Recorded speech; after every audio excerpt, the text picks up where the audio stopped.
Hello everyone and welcome to the stream. My name's Brian. You can of course find me here streaming live on Twitch at MTG 2020. Post the VODs over on YouTube at the same. We are back to playing some MTG today. Standard is almost over for the season because we have Kaldheim just around the corner. So I decided I wanted to try out something fun. Try out something I've been working on for the last 2 weeks or so. So this is Bant Enchantments. It is so much fun, and it's actually surprisingly powerful. I'd say I'm probably about 50-50 against Gruul, but a lot of other decks, it just kind of steamrolls. Even the blue-black control decks, they just can't outpace you once you get a couple key pieces down. It is so much fun to lead off against a control deck and have access to Trail of Crumbs. Your Trail of Crumbs. You draw so many cards. You draw so many cards. So basically, the whole purpose of this deck is it is a Yorion deck, of course, so you have a lot of that ETB value. Gilded Gooses, Trail of Crumbs, you have Wicked Wolves. Those are all kind of your food package, and food is actually pretty important in this deck, not only for keeping you alive, but for drawing you cards once you have the trails down, for keeping the Wicked Wolves nice and beefy. We have removal in the form of Glass Caskets, Skyclave Apparitions is 4 of course, the aforementioned Wicked Wolf. But the real spice of this deck comes in with this little card, Enigmatic Incarnation. So basically, every enchantment that you play, you get to cycle into a creature. A lot of people were like, when they initially saw this card, oh, it's kind of like Birthing Pod. It actually is super like Birthing Pod, and it's awesome. Oh my gosh. So we have all these 2 CMC enchantments to deal with here. Don't really care about getting rid of any one of them. That lets us go into either an Enchantress, a Clone Effect, something that lets us get rid of creatures. Then we go on up the line. We have our little bit of mana gain if we need to get 5 mana.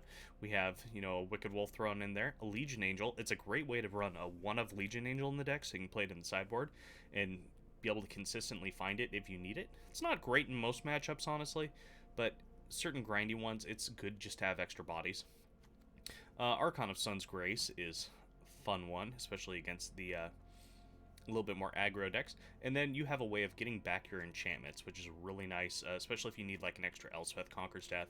At the 5-drop slot, we have an Elder Gargaroth, a couple of Yorions. Usually you're going to go fetch that Yorion. And then out at 6, once you're cycling Elspeth Conquers Death, you have a Dream Trawler. That's just a 1 of. Sideboard, a little bit more. You can get a little bit bigger. Baneslayer, Shatters. The Legion Angels stay in there. They never come out. Heliod, I've been testing as a 1 of in some of the grindier matchups, and it's pretty good. Good to have that little bit of extra life gain also on top of the food tokens. Wilt, Soul Guides, Negates. Pretty self-explanatory. So yeah, let's take Bant Enchantments for a little spin here on the Yield Standard rank. I haven't been playing a ton, so I'm just currently in gold, but we'll get out of that today at least. Main part I love about this deck is it's just a lot of fun to play.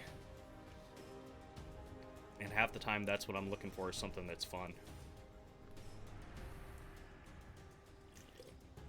Sounds good. Good to see you there, Reed. Lurk away. We're just playing some Magic today. Hitting the Arena standard queues while we still can. New set drops a little bit later this month, so we're getting ready for that. Or is it February or January? Might be February. I don't know. New set's coming up.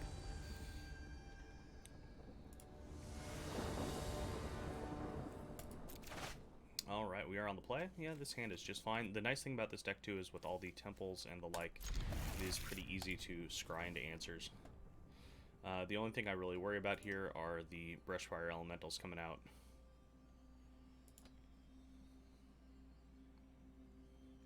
Omen of the Sun is good for life gain, but does not make good blockers for that.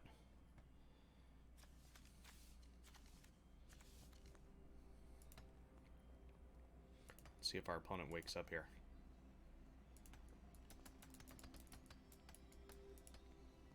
Yeah, we took a little break on the streaming this last week because of the events going on in the country. For anyone watching from outside the U.S. is a shit show right now. It's not fun. and it's really hard to focus on anything beyond what's going on there. So I just decided to take some time off. I almost didn't stream today also, just because, I don't know, my mind is in too many different places right now with everything going on. Okay, our opponent has decided to let us start the game. Temple and Temple, sure, we need to get 4.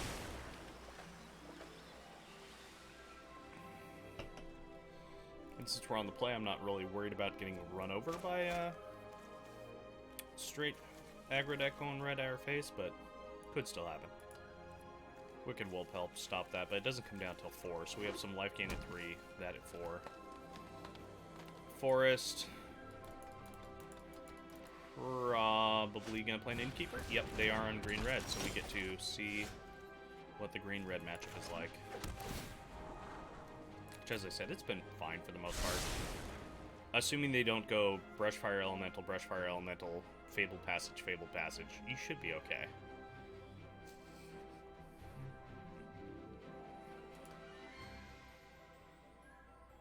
My opponent's probably wondering what this deck even is, because no one plays Bant. Right now, the mana base is definitely not the best, but we're making do. We've got it functional. I don't get screwed over by the mana base too often.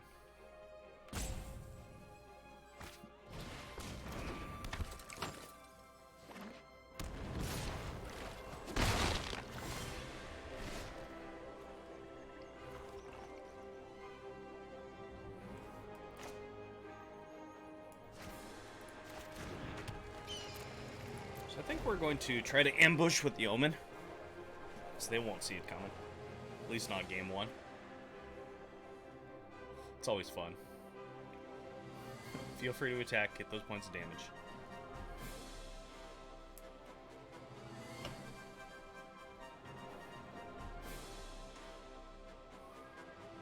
That and another reason I haven't been streaming lately is, last thing I was streaming before was Cyberpunk, and the game is just, I want to like the game, but it is actively making me not want to like it. And so I'm giving it a break. Oh, this is so good. This is so good. Opponent might as well just scoop right there. I don't know. I'm giving it time to get patched, to get more playable. Thankfully, having a better computer has made it run more stably, but there's still so many game-breaking bugs. There's so many things that take you out of the immersion. That it's just like, no, can't do it. Cannot do it. Oh, are we just gonna kill a Scoos now, too? Man, opponent, just keep making it easy for us, please.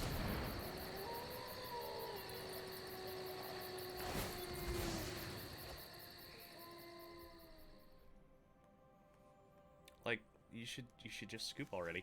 I am playing a single Solemn in here. I was playing a Yasharn before, because I really like at that 4 slot to be able to go and get that mana for the 5th, but the one downside with the Yasharn is it shuts off your own sacrificing shenanigans. So every once in a while when you're on the food portion of the deck, it just feels real bad to have to play the Yasharn. Shuts down your Wicked Wolf, shuts down Trail of Crumbs, shuts down all the good stuff. Oh, man. Draw land? Draw land. Oh, God. Sometimes there's being good, and then there's this. Like, I don't even care that I don't have something to res with that. It just doesn't even matter. Next turn, we get do a little bit of this action.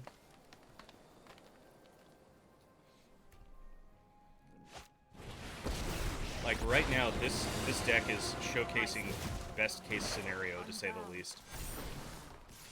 I call, and Ikoria answers. Okay. So we do need to find a way to get rid of that.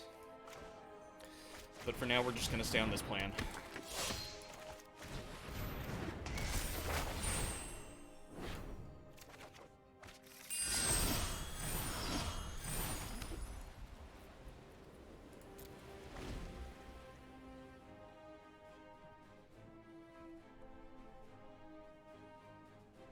Great part about Citizen Champion 2 is when Yorion does its thing, I'm going to get to draw a whole bunch of cards.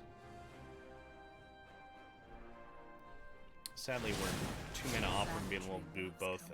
Let's see. Brush fire, and he's also How gonna about get friends? another one. Okay, innkeeper. That's fine. We're still at 20, so there's like nothing scary about this.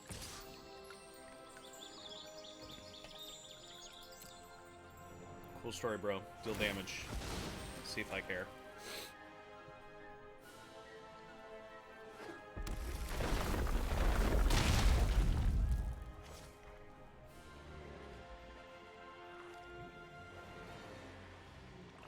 Like, I mean, the never-ending stream of 3-3s is actually kind of a thing I need to worry about with the Vivian, but for the most part, eh.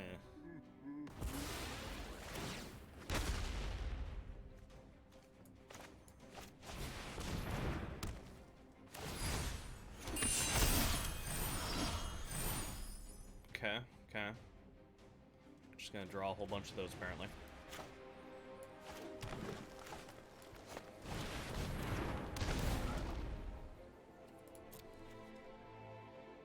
This is all fine because we're just setting up for future turns.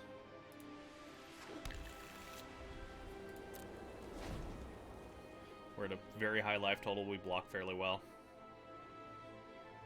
Gonna be drawing 2 cards. Getting another land, possibly. Which is a decent Yorion.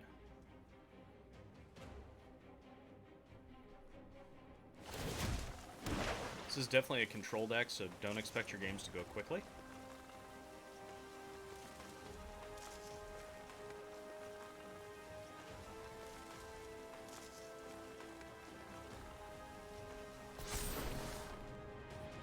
Trample, I'd okay. like you to meet my friend, Stumpy. First time I've ever heard Vivian say that.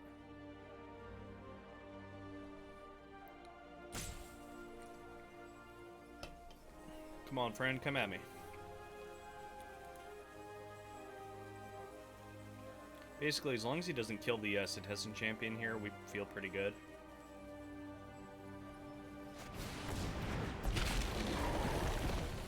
Alright.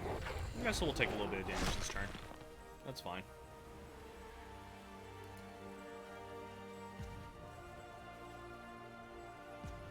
Gonna be gaining 4 back from the Omen of the Sun.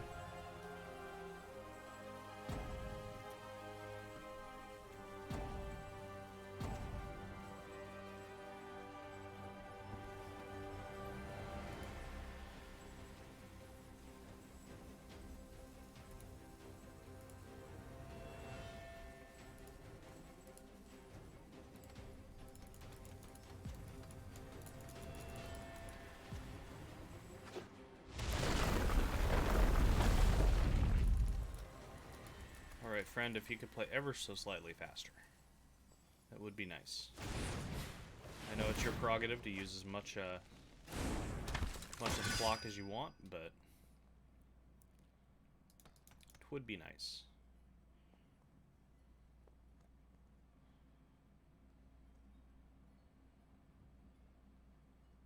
Only good attack here is the Questing Beast. So I don't want to give up 2 of my things. If he attacks with other things, he's losing them.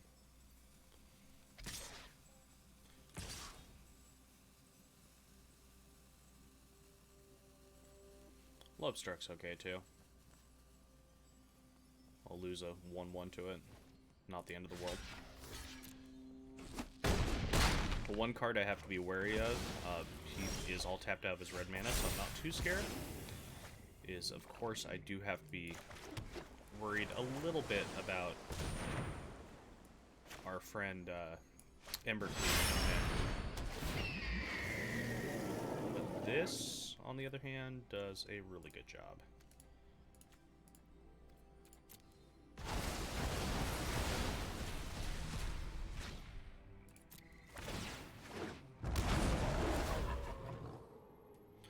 Definitely want to eat the edge wall.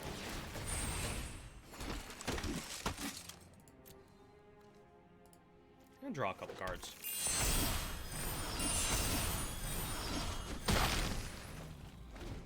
It's a decent turn. It's a very decent turn.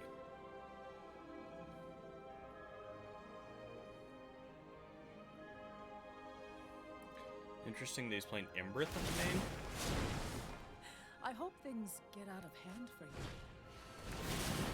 Okay, he's getting another innkeeper. Like, these things are more annoying than anything else. Next turn, I could repeat this whole thing by just glass pooling the Yorion.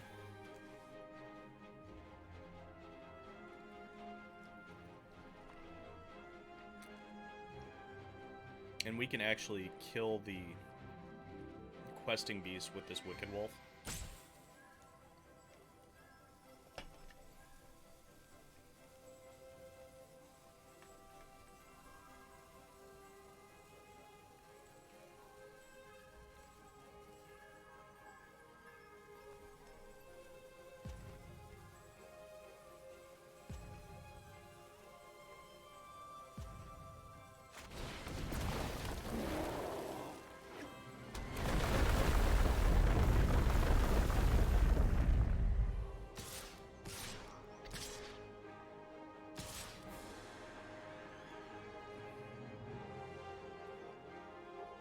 Alrighty, so this attack tells me he probably does have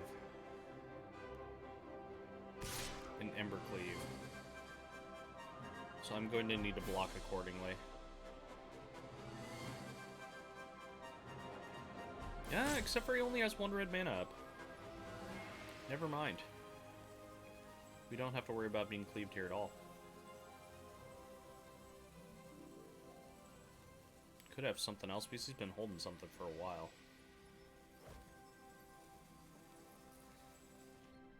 So I, like, really wouldn't think he would just let those get eaten.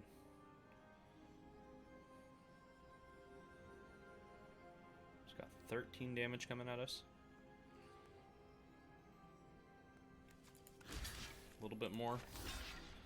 So, like, I'm really tempted to take some beats here. But I think we need to be safe. So if the Embercleave's here, that's 10. And we're still not dead.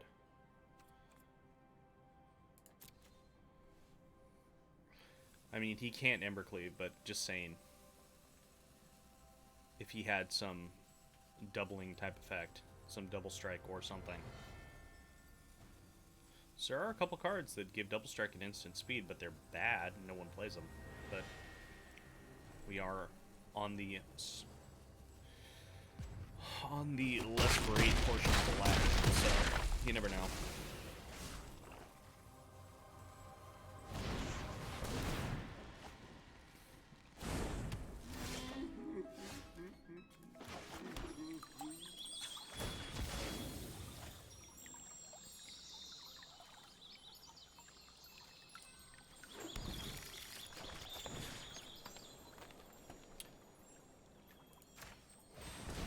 Lead off with the Wolf Hollow. Sadly, it's not. Oh. That's fun. 10 mana, so I have exactly enough to do that. Okay. Sure.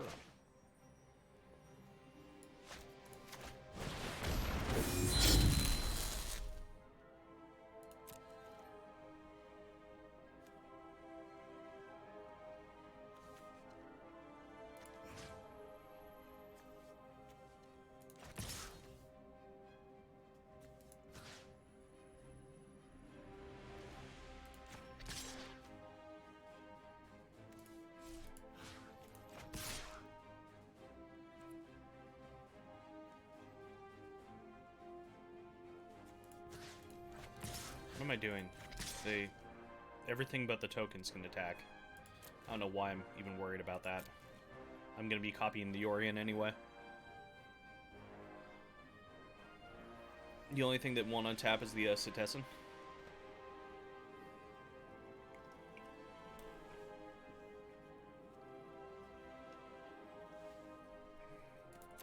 Alright. Vivian is really dead, which leads me to believe that maybe the other card in his hand was a Vivian.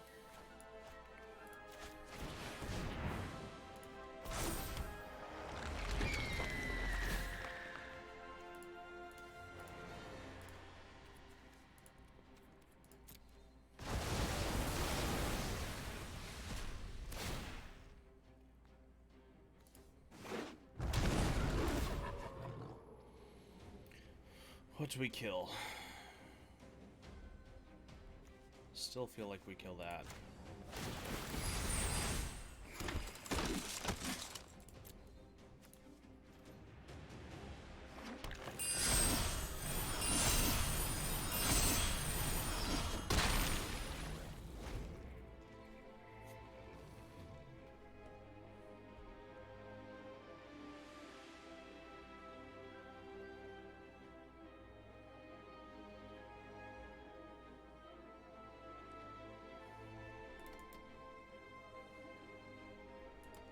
Jeez, yeah, they've used 5 more minutes of clock than we have.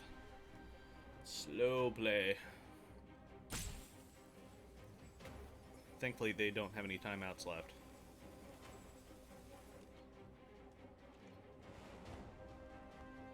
Yeah, I think my opponent is on an unoptimized version of that deck, to say the least.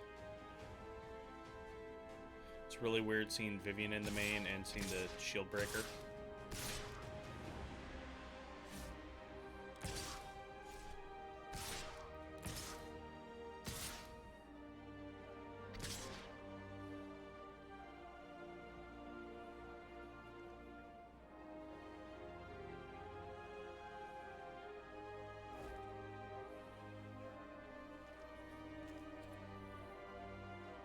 Alrighty.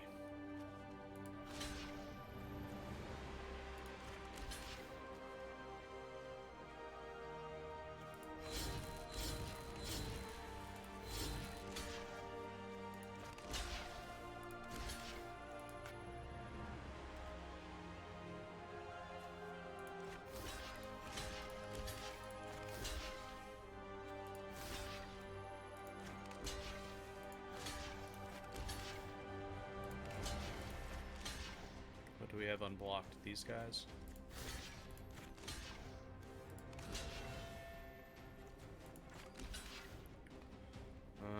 Biggest worry, I guess, is the questing beast. Said having trample is real bad with death touch, so it's like now or never. Are you gonna do the thing?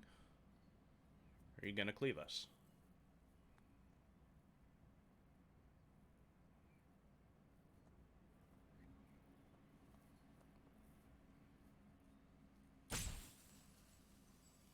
Are we getting the cleave?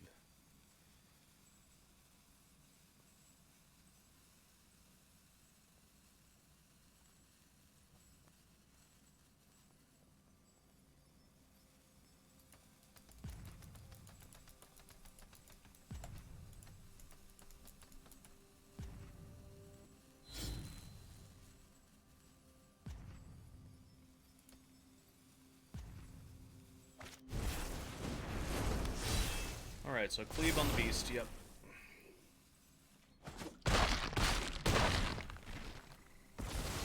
So we're losing both those, which is fine, but he's losing a lot.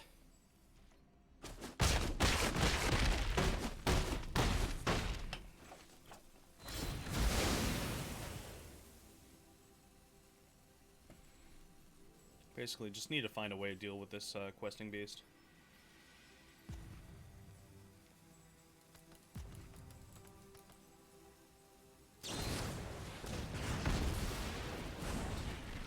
Interesting. Okay, okay. That's not terrible. That is what we call not terrible.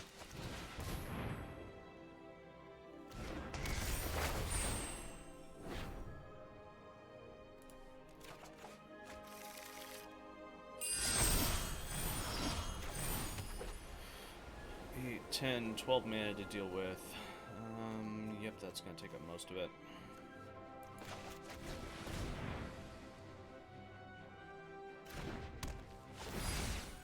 So I really, really wouldn't mind. Okay. What does that get us? That gets us any number of things. Yep. That's good enough. That is good enough.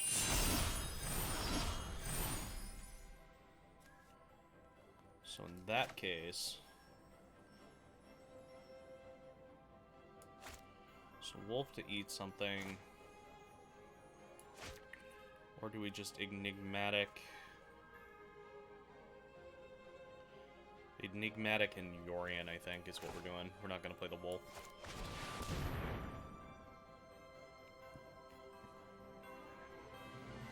So this gets us an answer to the questing beast.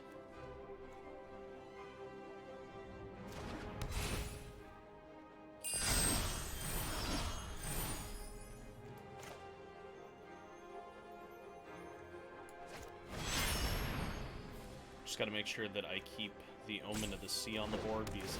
Or, no, I can get rid of the Wolf Willow.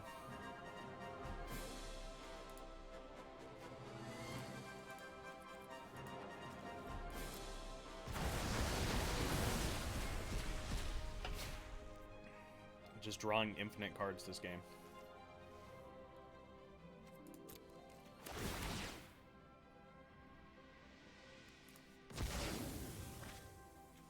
Man, we hadn't hit a Skyclave Apparition at all this game, which is kind of crazy. Considering we've been through, like, half our deck.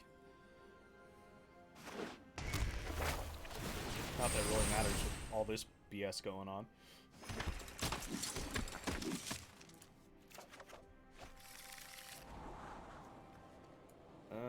Yeah, sure. I mean, that's fine, too. Just more card draw. We have half our deck to draw through still.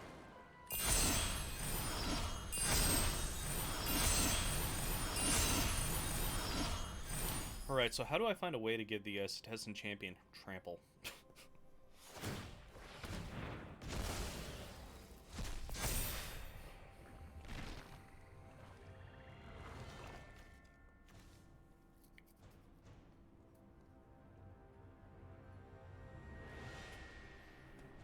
Yeah, our opponent is going to need a big-time Hail Mary here.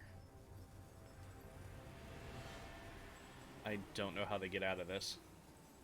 Like, even if they draw another Questing Beast and attach the Embercleave, I still can just, like, literally block it with everything.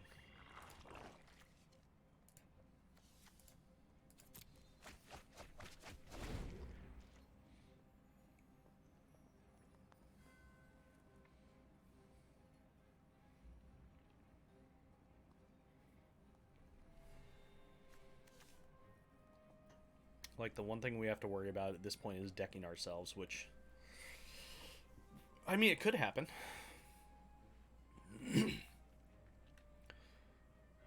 I don't know why our opponent is still, like, wasting trying to play through this. I don't know what they hope to draw. Okay, that's fine. It's not like they get the Questing Beast back.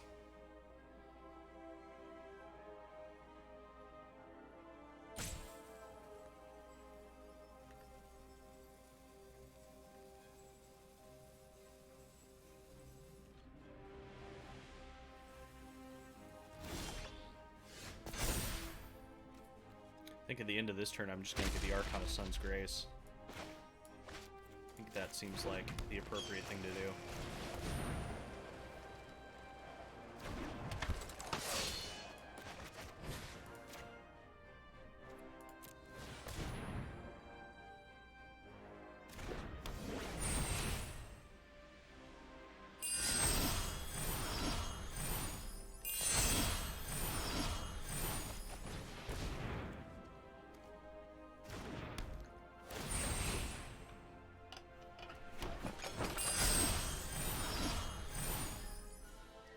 I think I'm gonna have to take a screen grab of this, just because it's a little bit insane.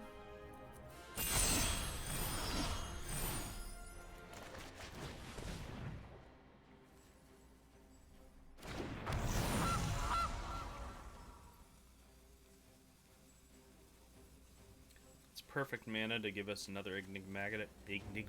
Wow, I can't speak. Enigmatic incarnation. We can't speak today. Yay.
Don't know if my opponent realizes that he just doesn't have the time on his clock to beat me in 2 games now.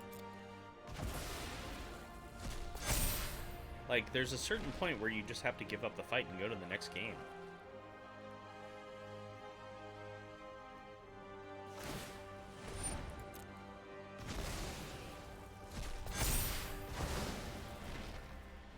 Because it's pretty obvious this one's over.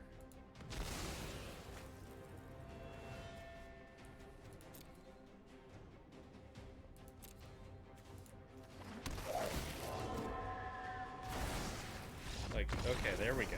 There we go. Just had to, bring that one home. Jeez. Okay. So going into this one, I think Shatter the Skies are fine. Otherwise, let's keep pretty much everything else in. Heliod might not be bad. It might also be a little bit slow, though, because they're on the play. Baneslayer's pretty good, actually. I think Baneslayer seems pretty good. Take out the Legion Angel. It doesn't do enough in this. And take out the 2 Wolf Hollows.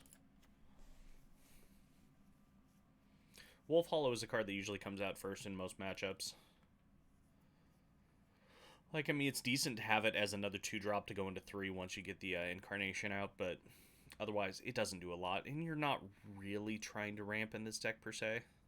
Like, the Goose, I generally don't use it so much as a bop type effect. I use it more for the food tokens. It's definitely more just like play the food tokens, get the grind.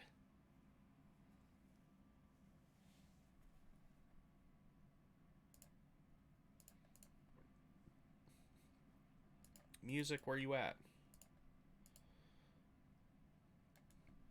I always find that annoying when the music goes away. I'm not really sure why. I need to look into that.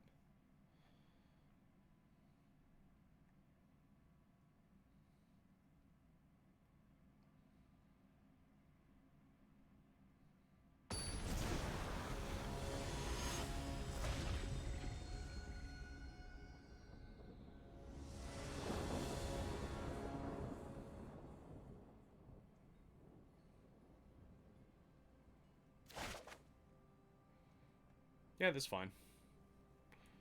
Start off with the bird. Yeah, we start off with the bird just because it can block an edge wall or a 1/1 token.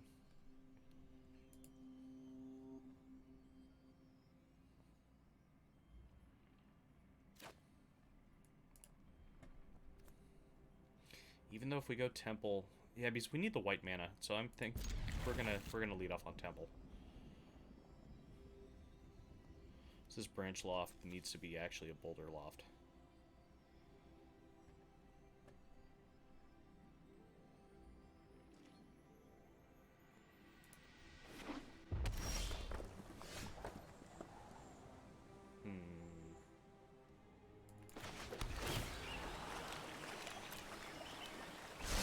Yep, those are perfectly fine.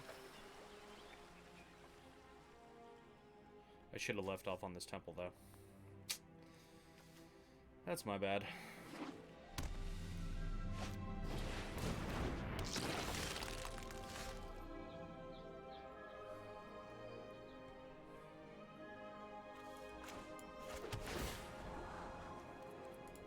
Yeah, these help keep me alive.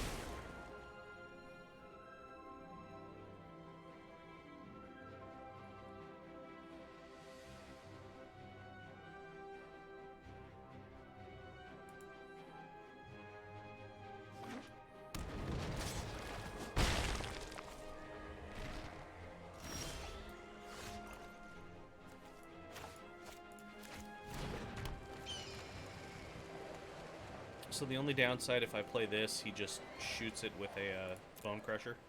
So I think we're going to hold up an Omen. It's also another good thing that we didn't have the Gilded Goose down, because he probably would have Bone Crusher and Scoozed.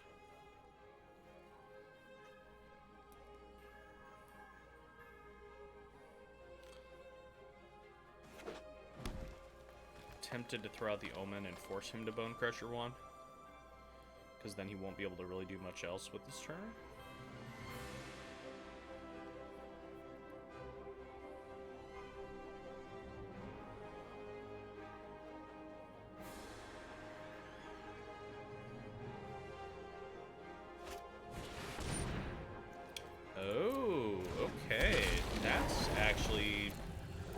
bad at all.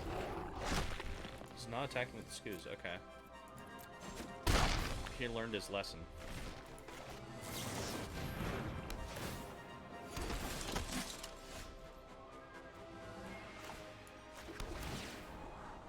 Land is perfect.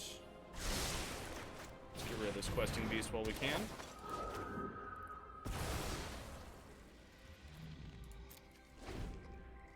Right now it's all about just kind of stalling.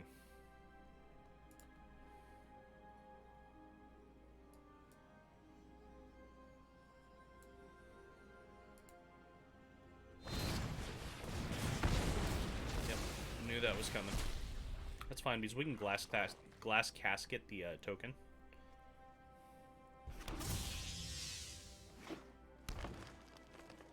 And probably get rid of the scavenging ooze. Take 3. Yeah, let's go ahead and block there.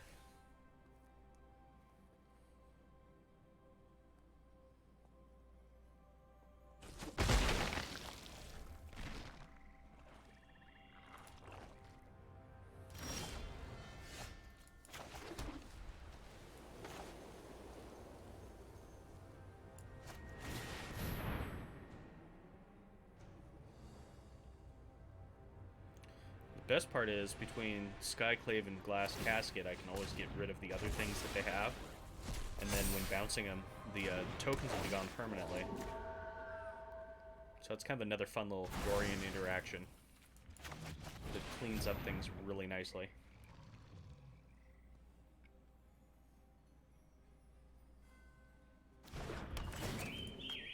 Ideally, next turn I draw mana so I can play this Gilded Goose before Dorian.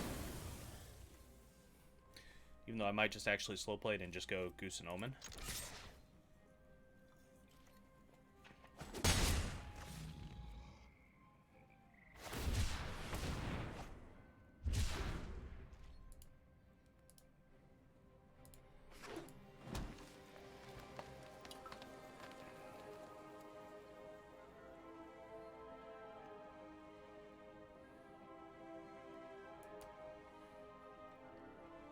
Man, this has been a 40-minute round so far. Our opponent taking all the time in the world.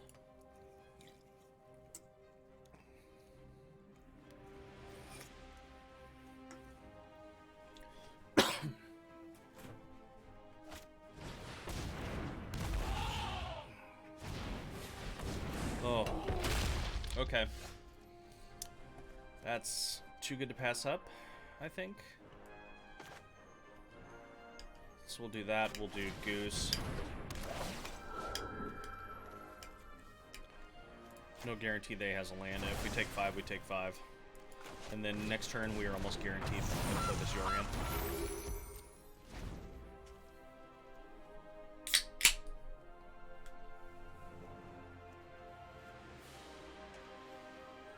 Like, if I was in the opponent's position, I would have scooped so long ago.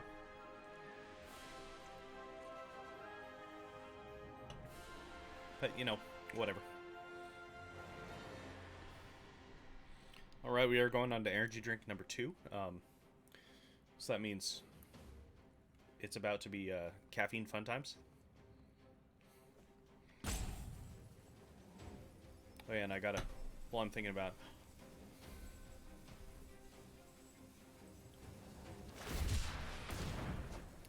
You brought in Wilts, okay.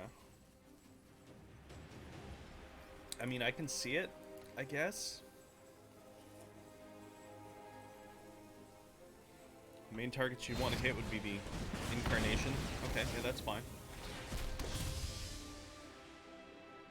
Would be the Incarnation and the Elspeth Conquers. Yeah, I think we just have to do it. It's too good not to. Boop, boop, boop.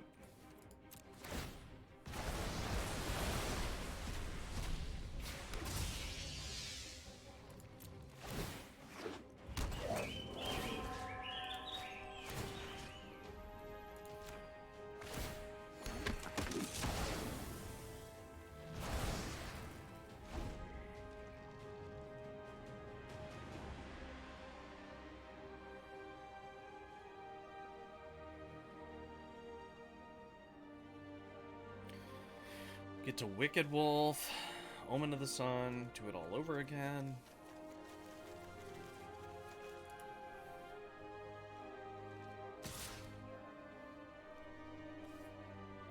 Doesn't have red mana, so I'm not sure what he's doing.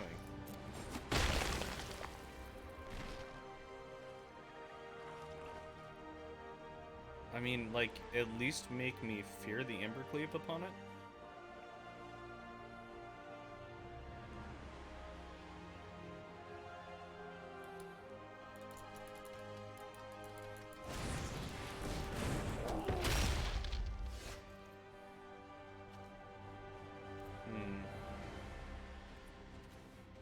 Yep, screw it.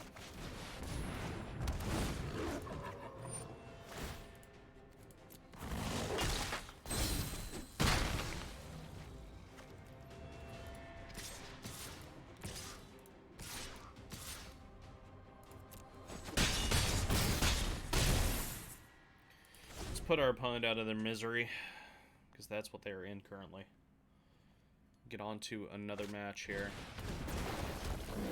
where I'm running for my life.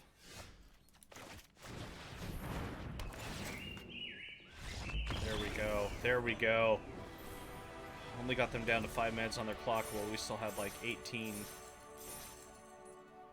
Whatever, whatever. A win's a win. We'll take it. This deck doesn't kill fast, I will say.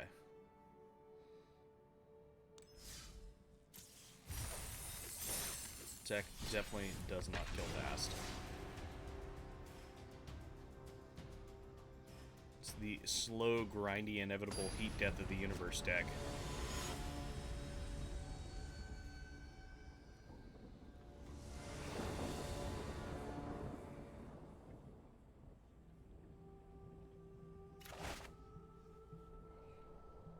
Eh, this is fine. We have 3 mana.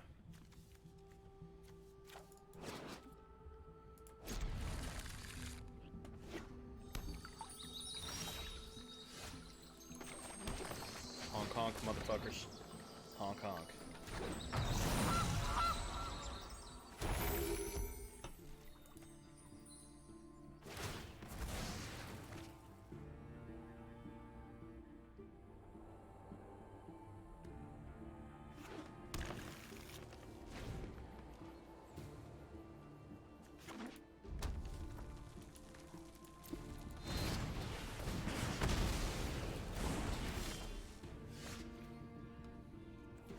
It's always so weird to me. You go, like, I don't know, probably 15 games without seeing green-red, and then you see nothing but green-red. Like, the other day when I was playing, it was nothing but green-red.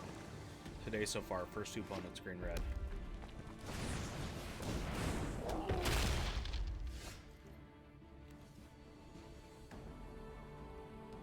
Temple and Omen?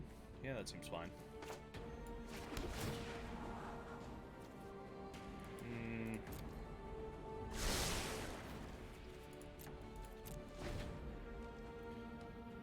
So next turn we can get a Skyclave off the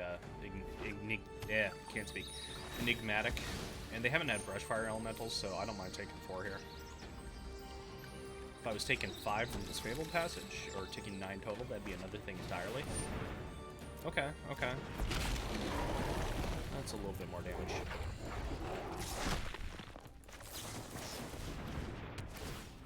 So that's definitely a faster clock. Already have 1 out. It gives us 2nd. Okay, so we can actually play the Wicked Wolf game. I don't mind that. I don't mind that. Gonna be taking another 4, hoping he doesn't have another Questing Beast, or do we just get rid of the Bone Crusher? I think we just get rid of the Bone Crusher.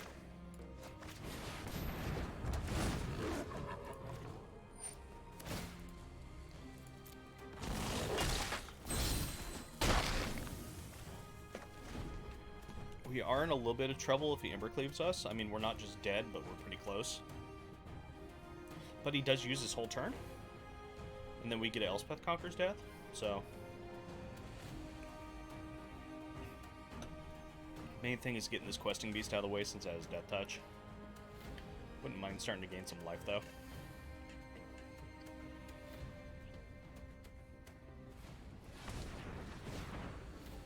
Oh, they're not gonna Embercleave. Brush fire, okay.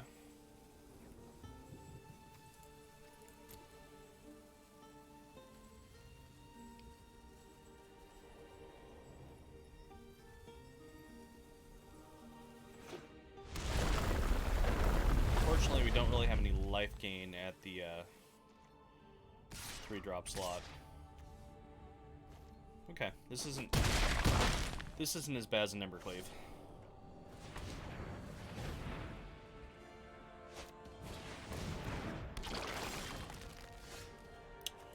Screws. Okay. So Skyclave gets us a body. We get rid of the questing beast. Body can block the Scoos. Wicked Wolf can block the brush fire. If he puts the Embercleave on the Scoos, we're close to dead. I think this isn't terrible though.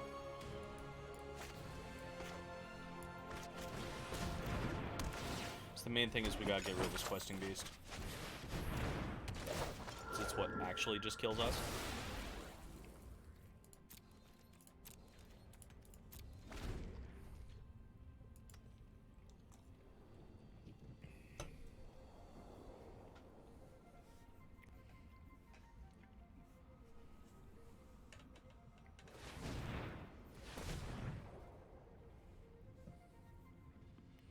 The brush fire? Okay, Bone Crusher. Kind of figured that might be coming. As I said though, I don't mind him having to use that. It does become a problem in the long run though.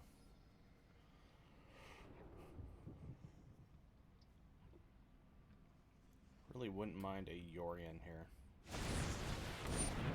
Okay, so that means we're not getting Embercleave. That's pretty important.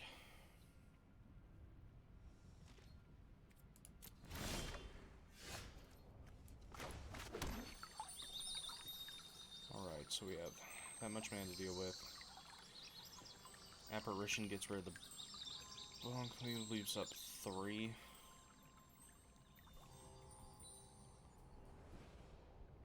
Or we could Conquer's Death. Man, that's hard.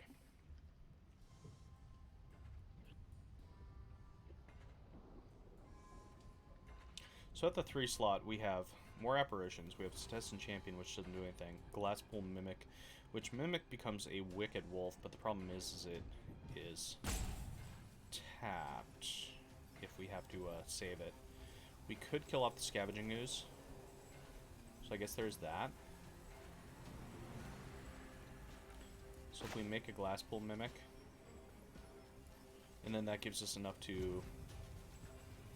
Okay, yeah. That gives us enough to crack and gain some life, which I'm okay with.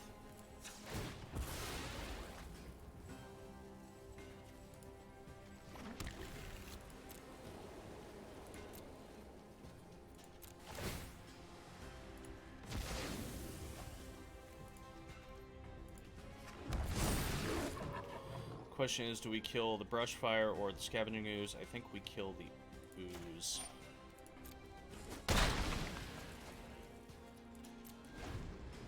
Yeah, and then we're to virtual 8 life.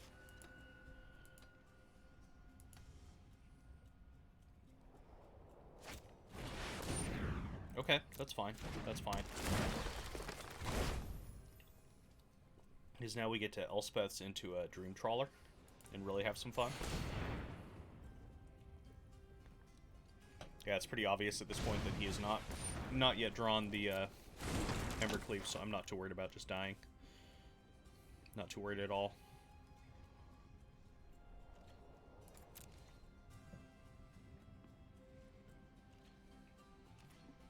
And this Elspeth's into Dreamcrawler is going to pretty much be as good as possible. Question is, do we get rid of Great Henge? I think we get rid of Great Henge. So we don't want to let him just kind of come back into this.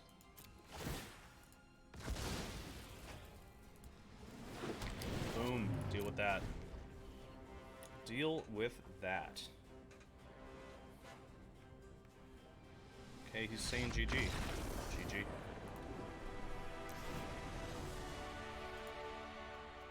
Told him to deal with that. He couldn't.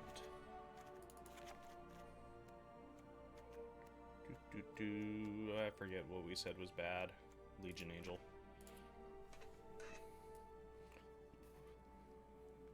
This deck just has a ton of ways to gain life, too. So, I mean, like, I always feel like I'm in trouble, but I'm really not. All depends on what's going on, though. Yeah, the Death Touch Trample is a major issue with questing bees. Sometimes though, you need to keep it alive just because you know if you kill it, that's going to unlock a card in their hand. So, just totally depends. Totally depends.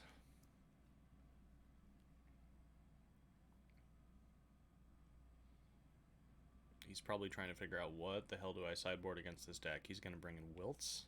He's going to bring in Vivian, probably.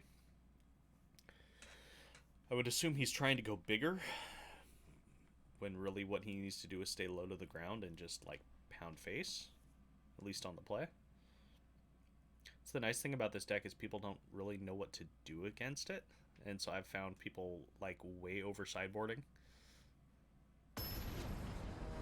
Best thing to do is just go under it, but then again, I have so much life gain in here that it's kind of hard to go under.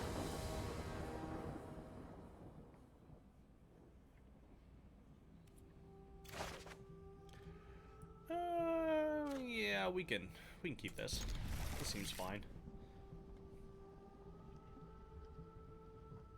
He's gonna be able to kill my Gilded Goose pretty easily, most likely, but not the end of the world. Omen will hopefully dig us into because we need white mana at this point.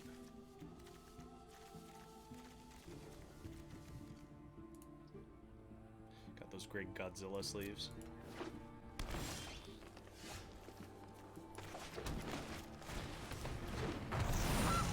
And I mean, if he takes a turn to Bone Crusher this, we're fine with it, because he's taking a turn not beating face.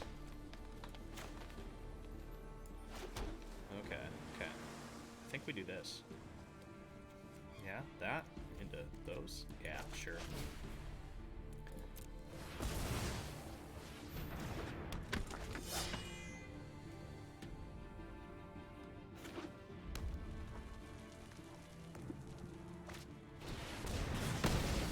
Yep, yep. He pretty much had to do that. If he didn't do that, he's gonna get behind way too fast. Yeah, that's fine.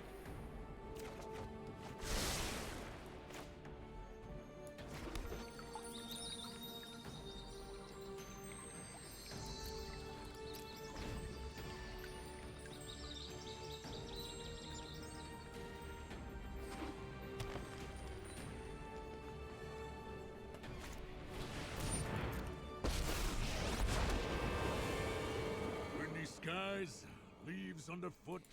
That's annoying, but it's real slow. What a great So I'm not really worried about it. respect for nature is always returned.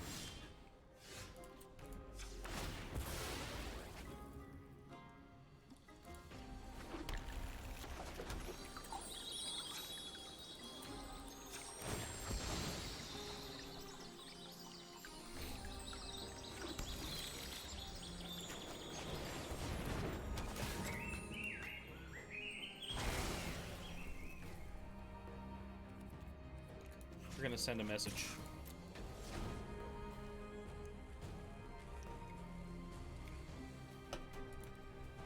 Hopefully that message was received.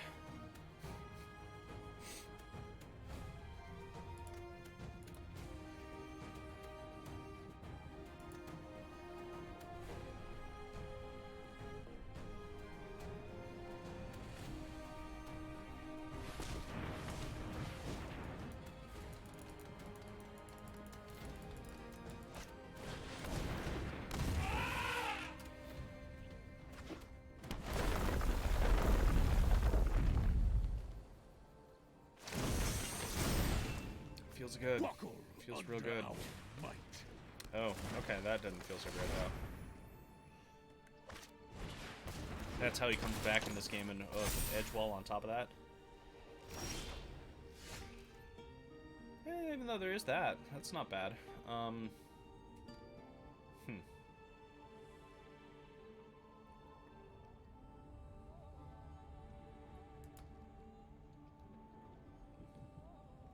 Question is, do we do it that way, or that way? Like, I'm tempted to just wrath the board so he gets rid of the edge wall. Or just wait for a few things, be patient. We can always be patient. This way we can get rid of the Garrick.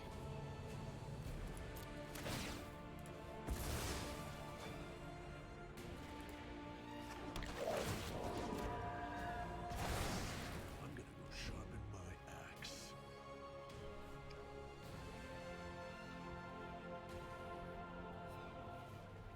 So I don't mind him putting a bunch of things out on the board and then me just wrathing.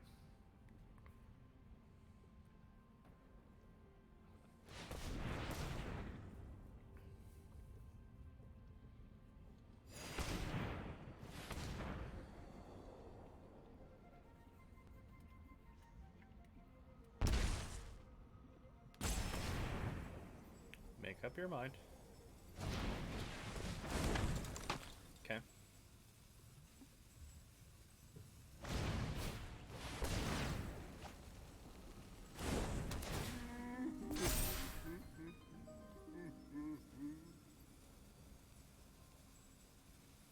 And I will snap block with this apparition.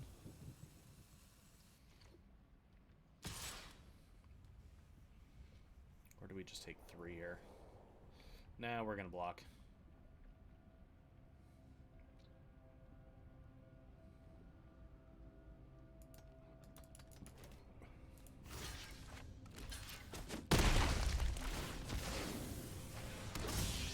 Make him think that I'm hurting, so hopefully he'll overextend. Which is what he is doing.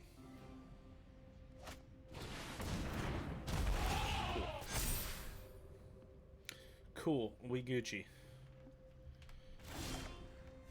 Not really a fan of the fact that he has 3 cards in hand, but beyond that, whatever.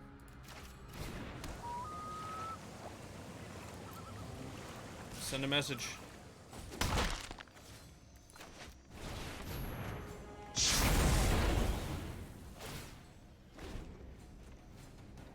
So next turn, I think we're going to Elspeth Conquers Death, get rid of that Great Henge. So I'm tired of him drawing cards.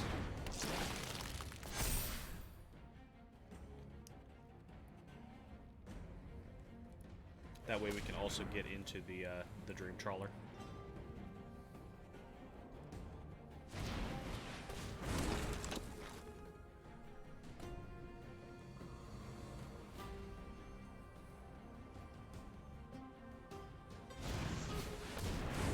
Or I guess we could Glass Casket and then Trail of Crumbs. Problem with this Great Henge, he just keeps drawing, so I think we just have to deal with it.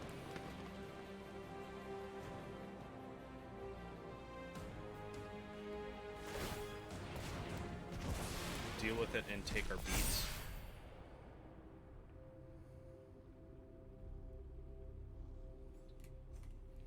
Guess a major problem being if he were to just gonna hit me for 10, possibly 11 this turn, put me in 9, and then next turn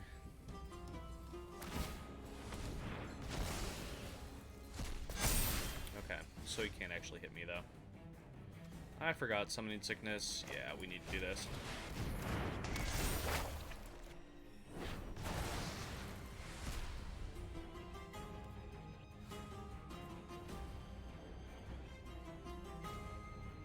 Hold up the land as fodder.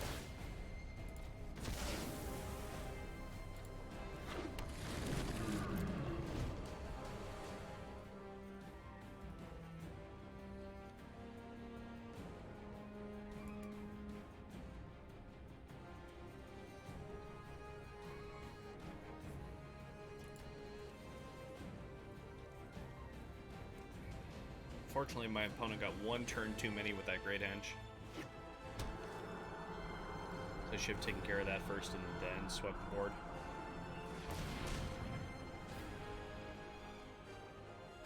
Come on, use some red mana. Make me not afraid. Oh, another one. Are you kidding me? Well, that we will have to find an answer for. Okay, okay. The questing beast? Yeah. Questing beast is fine. Oh, we're taking some damage, but we'll survive.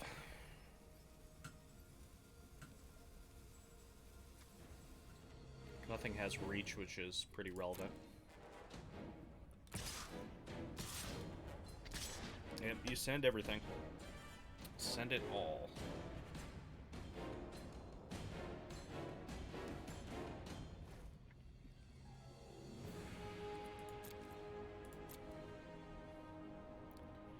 Ouch my face.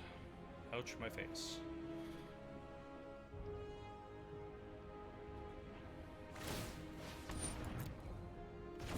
So I'm gonna be getting rid of the questing beast and the scavenging ooze. So at least there's that.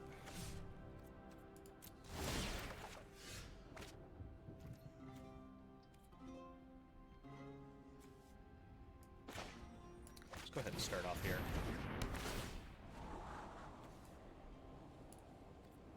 Yeah, that's fine.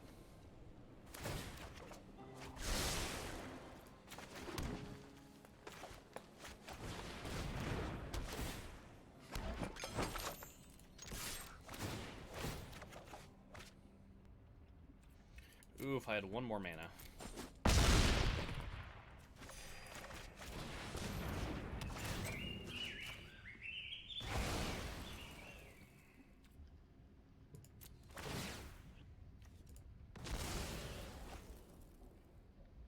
Could get another Dream Trawler. But I think it's more important that we just get rid of the questing beast. Thing is, I'm kind of dead here regardless.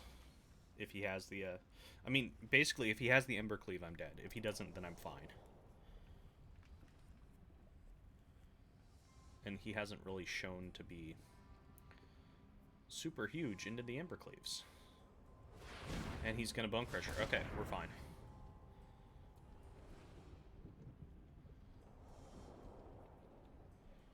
It's just too tempting for him to get that token. Sadly, we're not going to be able to go into Yorion.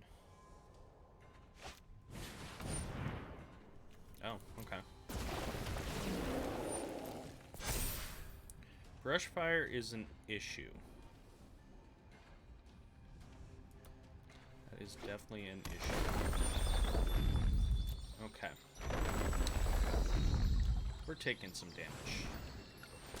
And does he have a Bone Crusher? Bone Crusher. So we're probably dead here. Yep. Yep. GG.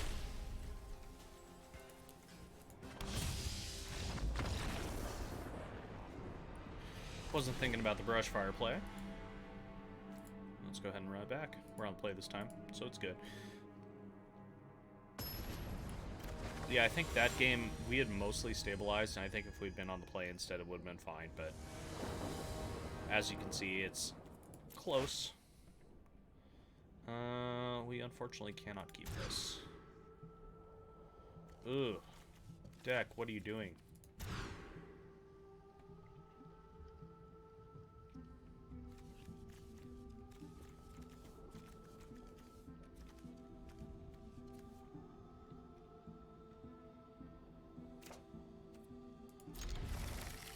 So unfortunately we gotta toss that, and we got to toss that.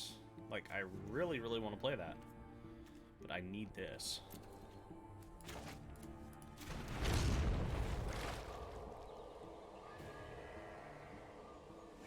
So we'll see how badly things go here. They could go pretty badly.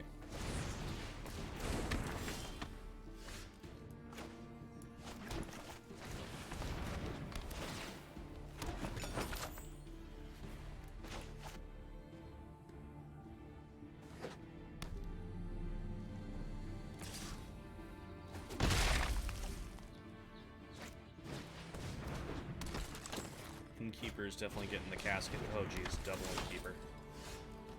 That's pretty terrible.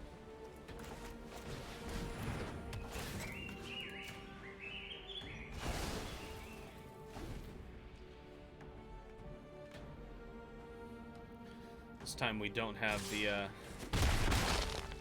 Omen of the Sun for him to run into, which is unfortunate. But he is having land issues, and we are too. So, who knows? Please don't have drawn. Oh, he got there. Oh no, he got there. Okay, okay.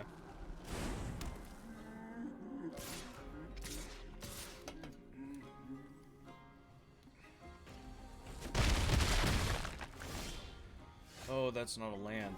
That's not good at all.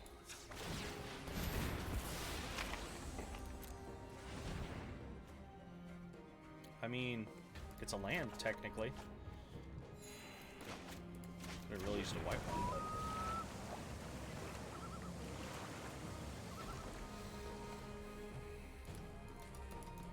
Yeah, so unfortunately this is not looking wonderful.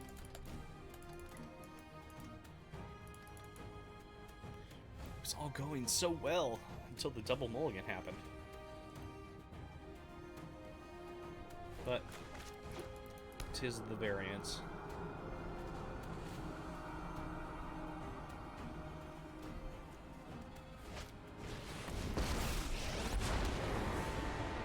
Well, shoot. I am predator, you are prey.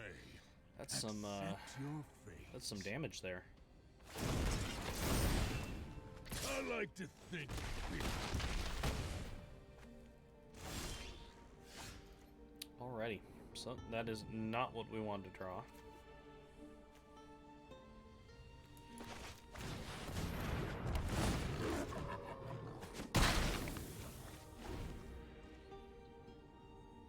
Fortunately, we are just dead.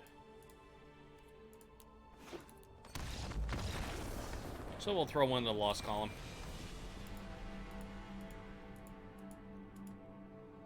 I have a feeling that game, if we'd had, you know, a 7-card hand, we would have been okay, but yeah, 'tis the way of it. Well, let's run it back. See if we can hit a third green-red. Oh, let's open this pack really quick. Let my ADHD get the better of me here.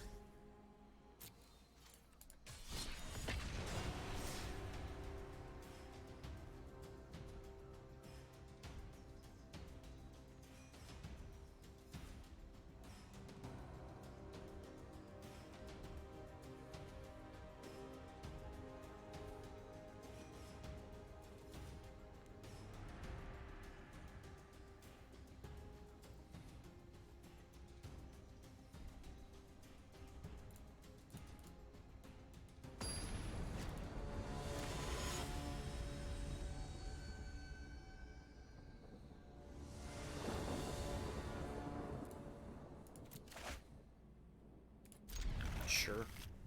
We'll keep this all day. Got 4 land. Things to do with it. Double white. I am really excited that I'm getting the other pathways, the next set. That'll make the mana base in this deck a lot better.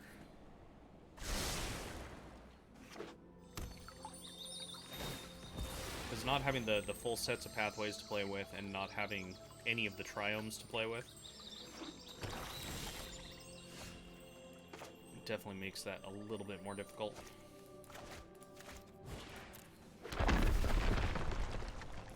Black land, fabled passage, probably on blue-black control. Oh, they got the bear.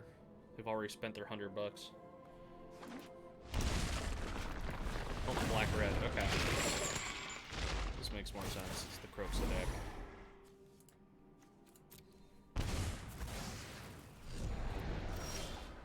Now, this deck can definitely be a little bit more of a challenge. I will say that. But we have some sideboard options against them that make it a little bit easier to deal with. And we do have plenty of things that just RFG their things, so that's actually super helpful.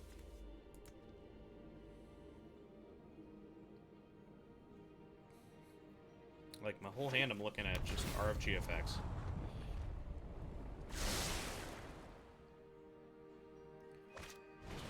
True, you do have to kind of...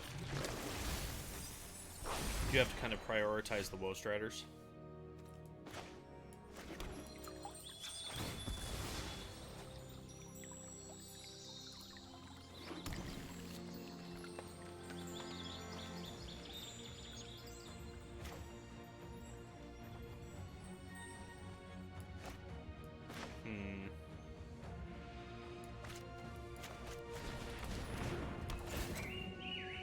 Not give him a target to use a spell on.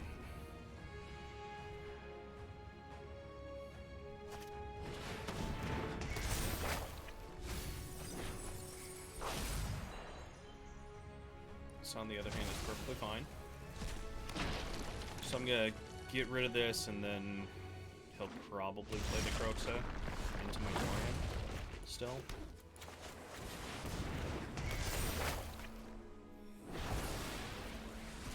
Let's see if he still plays the Croxa. See if he does, then we're Yorian for sure.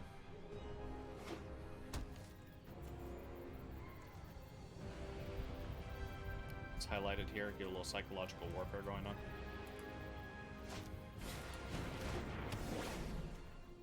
Footfall Crater is an interesting piece in this deck. Okay.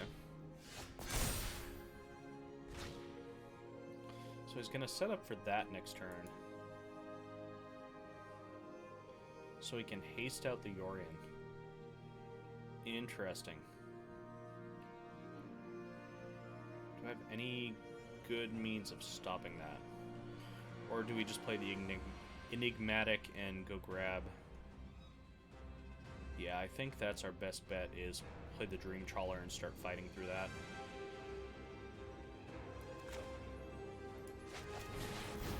Because we're not going to get anything back off this Elspeth Conquers Death anyway. So I don't mind getting rid of it.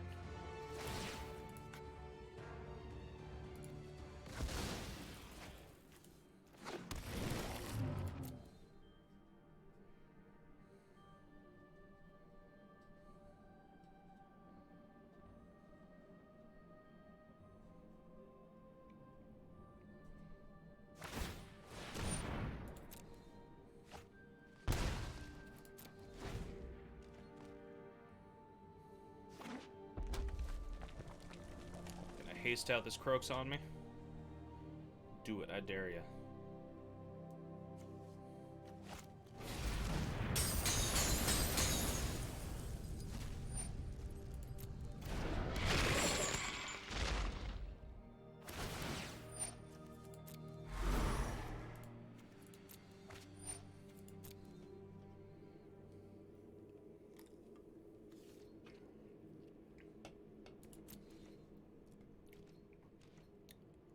Interesting.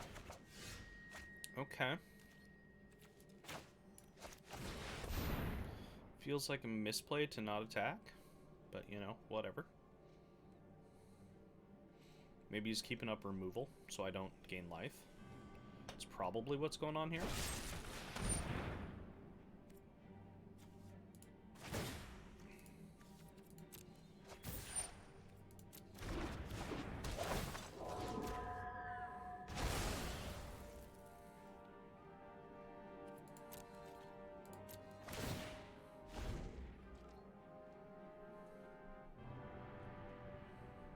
Probably should have gotten another Dream Trawler off that Omen.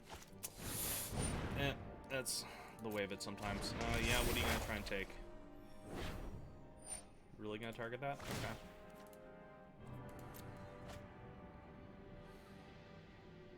Is he just going to, like, make me get rid of my hand? Okay, yeah, we don't care about that.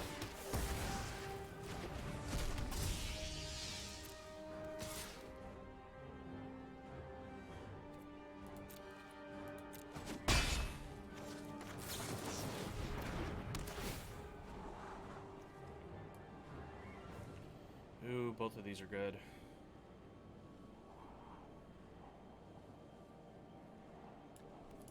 Yeah, we'll take them both because we can play them both.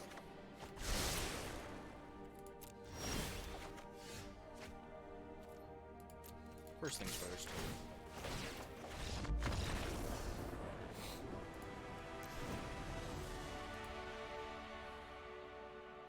Alrighty. Bring in those. We bring in the Wilts. Like, he has some annoying enchantments, but nothing too scary to deal with. Heliod's okay in this one.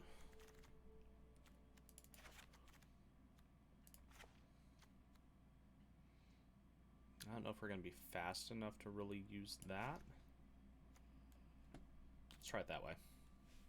This isn't one where we have to worry about wrath effects. That definitely isn't really an issue here.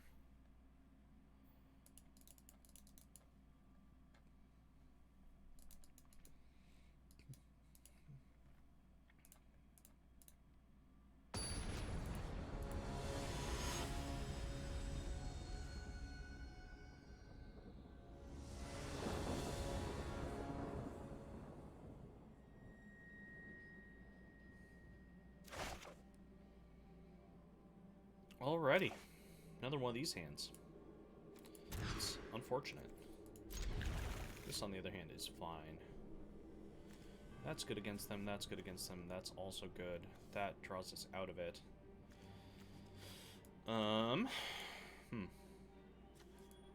Get rid of this land.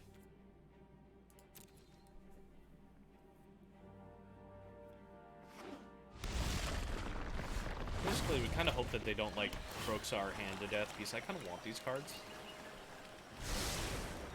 These are all relevant against them. I guess we can get rid of the Trailer.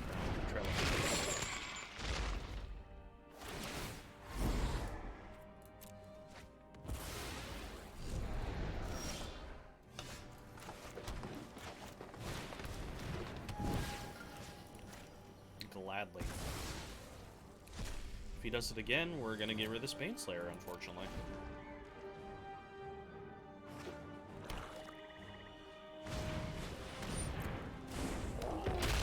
Interesting, we have a hard cast on that. Okay. I see what you're doing there. Not gonna work very well, though. The nice thing is pretty much none of the removal in this deck actually triggers the Bone Crusher, which is definitely a problem for so many other decks. Oh, my Omen of the Sea.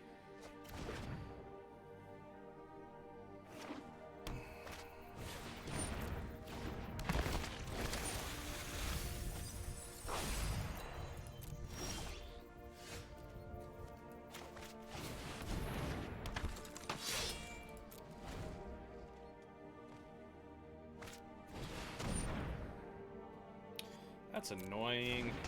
Why you gotta do that, man? Why you gotta do that?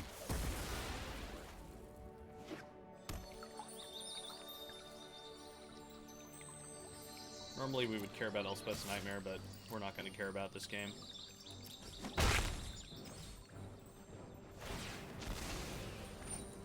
Unless I draw like an Incarnation and not a land, then I kind of want to keep that.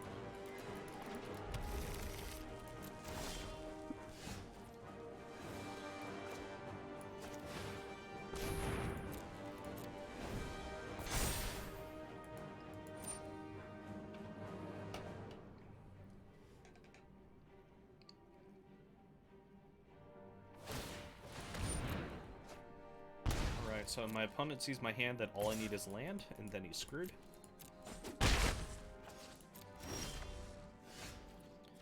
You're not land, but you find land. You're not land either. You can't actually cast the Goose this turn. Yeah, let's just pitch them both. There we go. That's what we're looking for.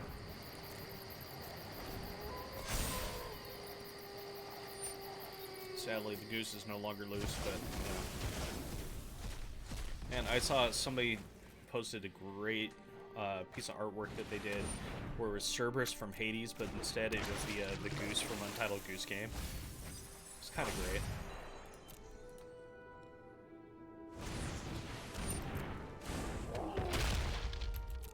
Man, dude, can you stop playing these Death Touchers? Like, for real?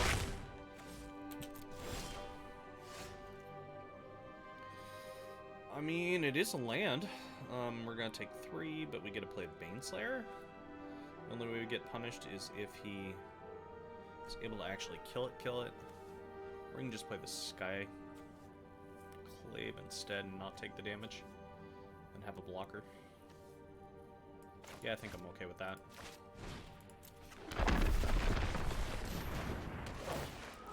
Forces him to do something on his turn.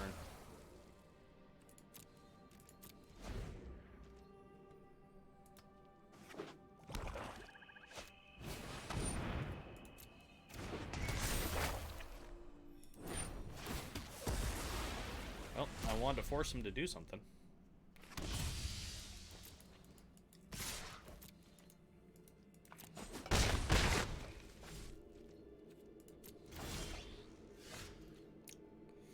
Another Skyclave.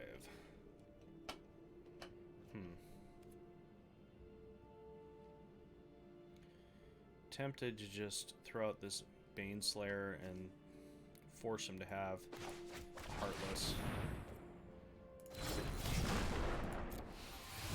I guess the other thing that's scary is if he steals it with the Acroan.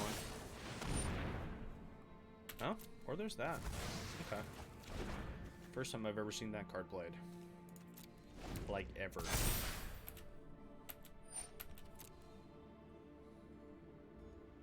So we were mana efficient that turn, at least. We are getting a little low on life, though. That's the one downside here.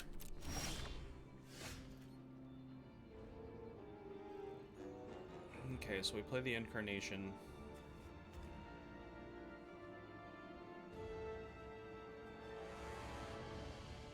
So we can draw a card there. See what it is. Or play the Incarnation, go get... What do we get at the 3-drop? Get a Skyclave that way. And then has to block there. Let's draw a card first.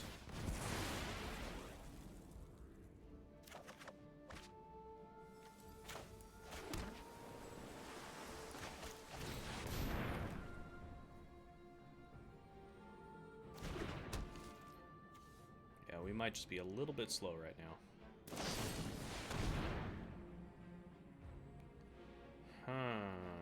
Okay. GG. Sacrifices a creature or sacrifices an enchantment. That's an interesting one.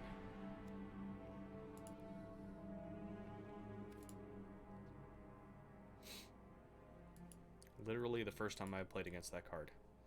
It's good against my deck that's playing big things and wants the enchantment and its instant speed. So yeah, that works nicely. So if I'd played the Apparition or the other, it wouldn't really matter in that spot. I was dead either way.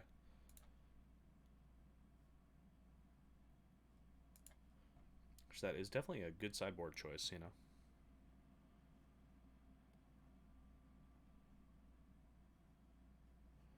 Oh my gosh, Arcade 1-Up is unveiling a new cabinet, and they have a Killer Instinct cabinet and an old school X-Men cabinet. Hell yeah. Actually wouldn't mind the KI.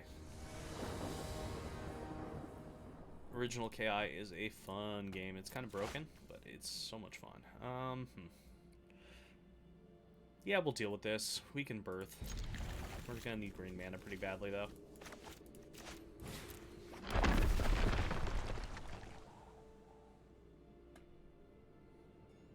Archon of Sun's Grace is going to be real good against him. I feel like I need to put another 4-drop enchantment into this deck so I can have easier ways to get to that 5 slot, because the only 4-drop enchantments in here are going to be the Incarnations.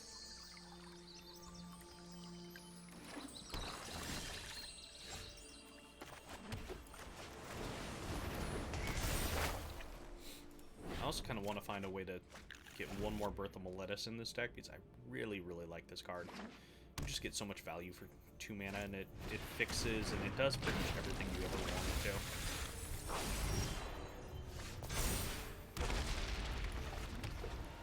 play a Heliod or Glass Casket? I think I'm okay with Heliod. The whole sacking and enchantment thing's annoying, but...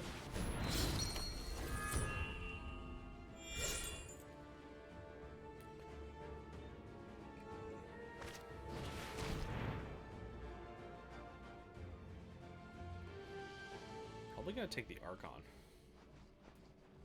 Could be wrong, though.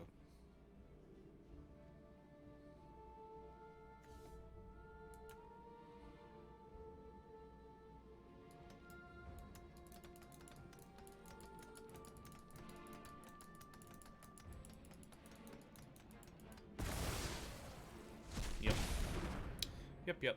That makes the most sense. Okay, I just really want to draw land at this point. That is definitely what is needed.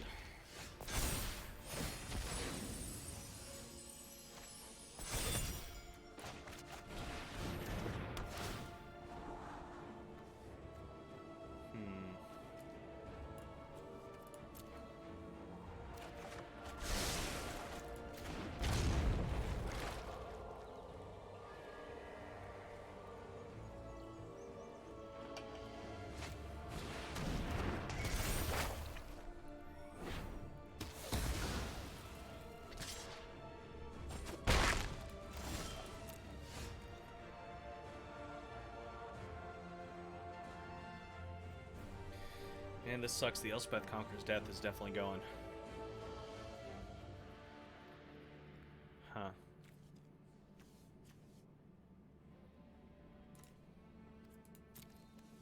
So I think we're going to Glass Casket and Trail.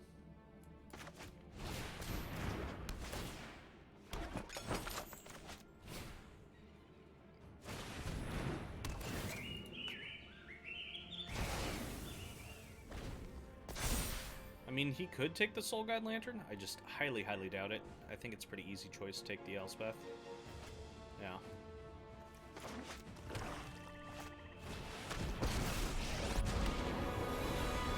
Every death is an opportunity to increase my influence. Okay.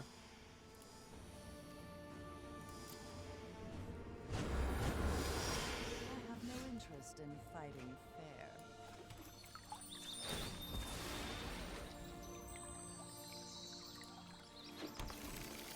So the Liliana is definitely a threat that we have to deal with here.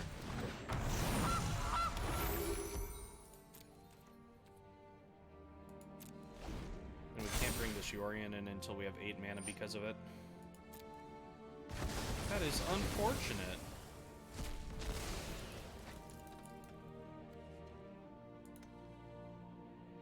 Thankfully we're going to be able to... Oh, never mind. I was going to say we're going to be able to put a counter on the goose, but we can't.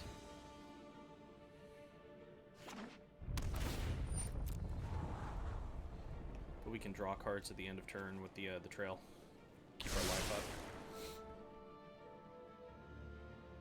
Question is, does he want to keep cards in hand? Not enough. We're doing things my way.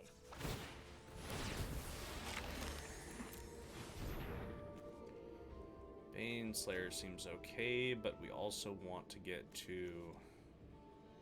Yeah, screw it. It gives us something to actually play. Gives us something to guaranteed play.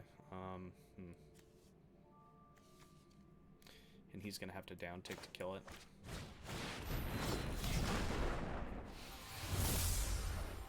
Or he could have another removal spell.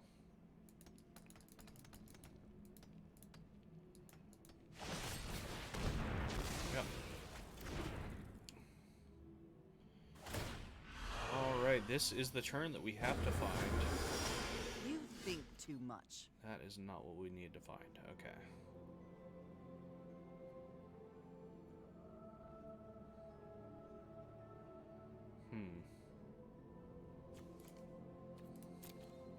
It's kind of terrifying. It's kind of really terrifying.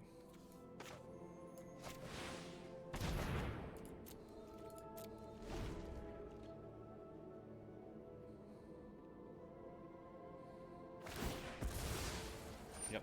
Now he's gonna take my Baneslayer. I'm not exactly sure how we get around this.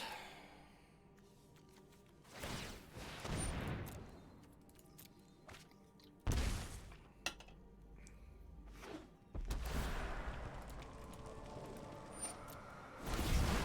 dominion over death is complete.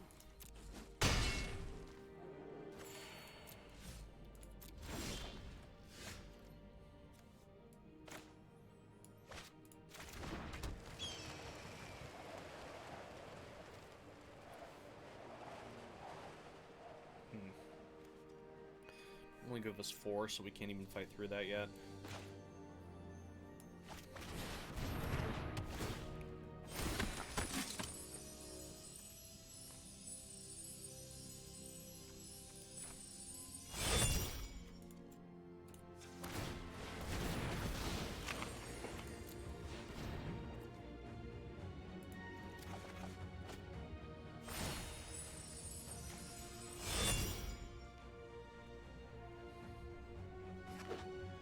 Yeah, I'm not really sure what we can do this game.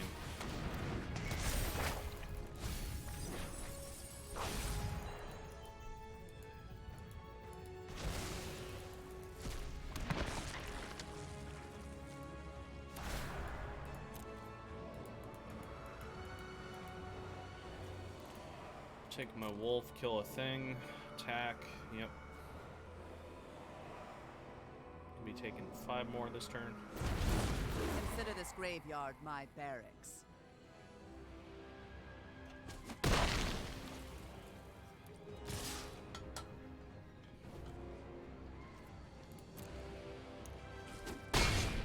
Basically, I can't afford to give him more fodder.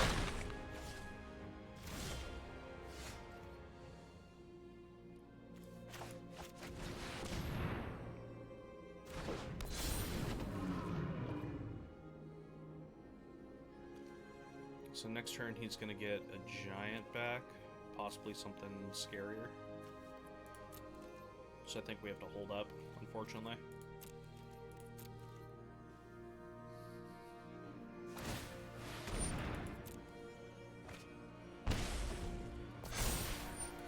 Basically need to give him as few big scary things of our own as possible.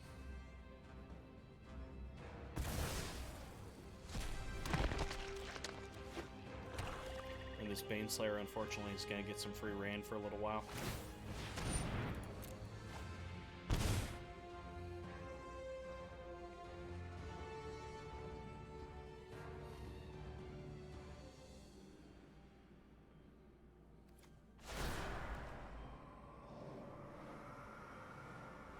See if he takes my Gilded Goose. That'd be the funny way to go.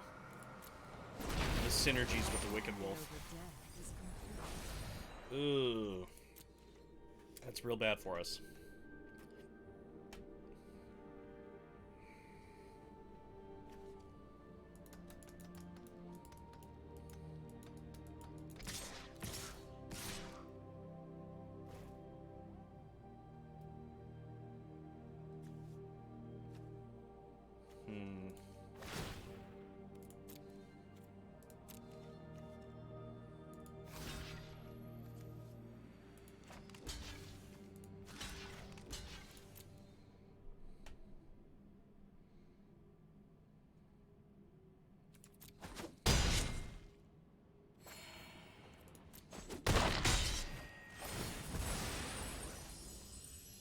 The plus side, this is going to happen for a while.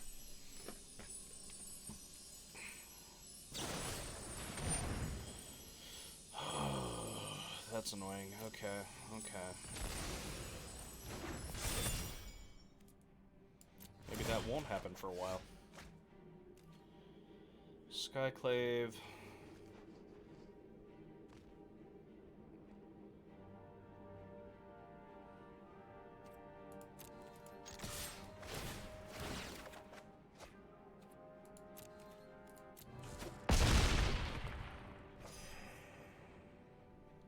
Okay.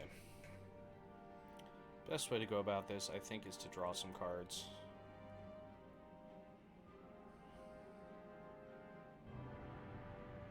Yeah. And this is actually, like, super hard choices.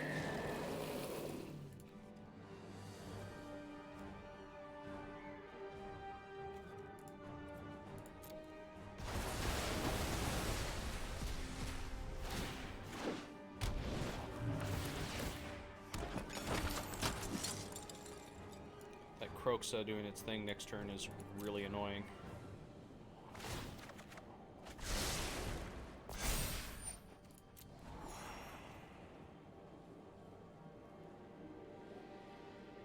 Hopefully he decides to try and bring it back via emblem.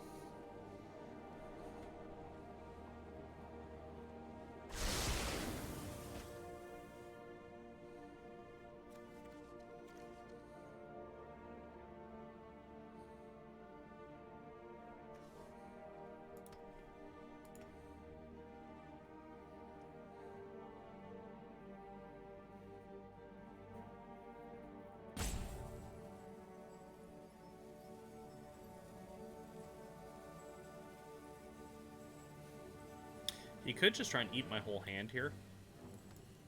Because he can Kroxa 3 times this turn if he really wants to. Shatter Skull. That's gross.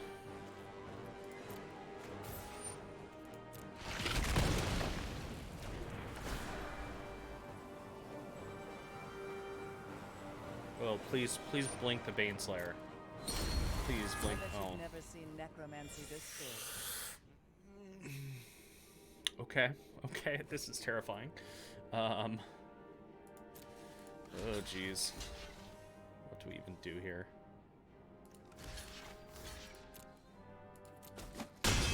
Baneslayer's gonna get real big.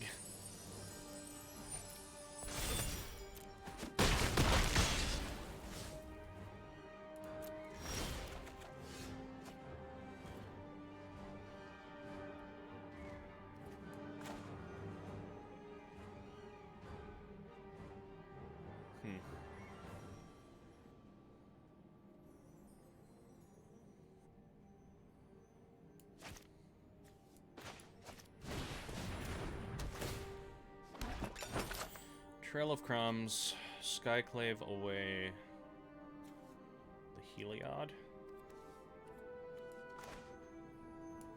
Need to attack first.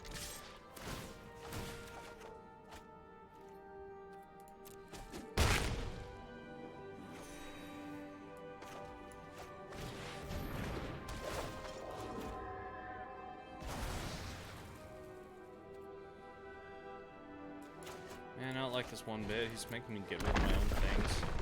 Just cruel and unusual. Yeah, I don't think we can win this one, honestly.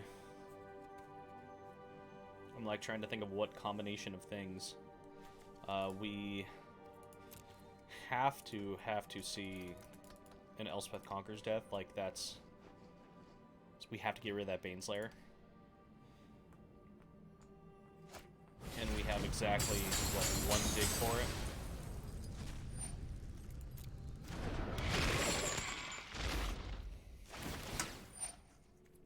Okay.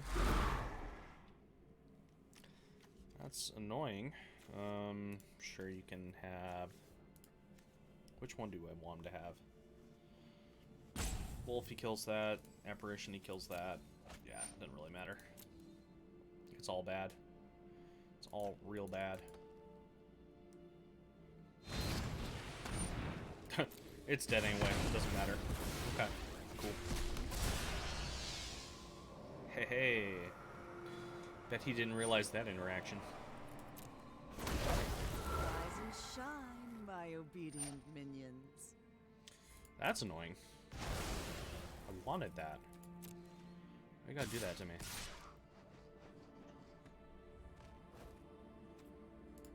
Sure.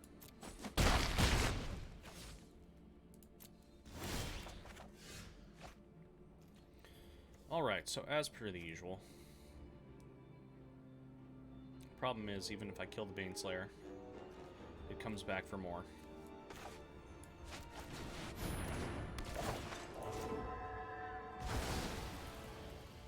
Absolutely have to get rid of that.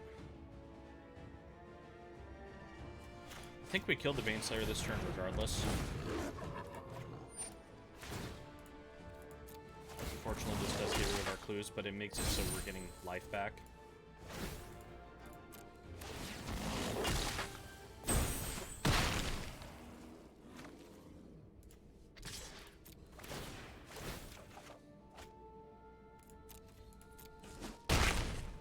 problem is 100% guarantee he gets the Baneslayer back with the Lily emblem. So we're fighting the good fight. It's just not doing us very good. Hopefully no Kroxa. Okay. That was Kroxa. Okay, okay. Maybe he gets the Kroxa instead of the Baneslayer. Or he just casts it. Probably just casts it.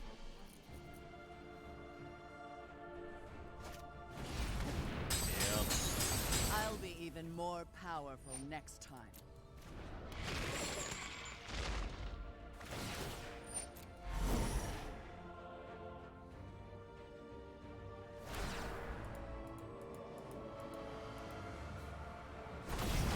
I bet you've never seen necromancy this good.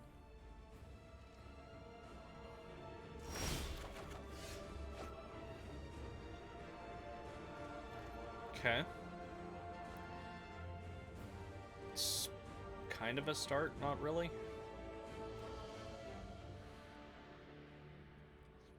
Gotta get rid of the Kroxa, I guess.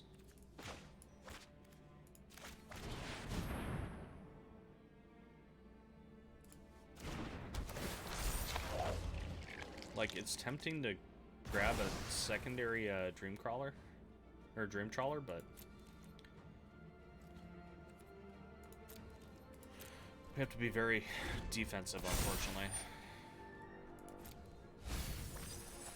Like, still pretty sure I'm just dead here. The only reason I'm still playing this out is because there is kind of an out.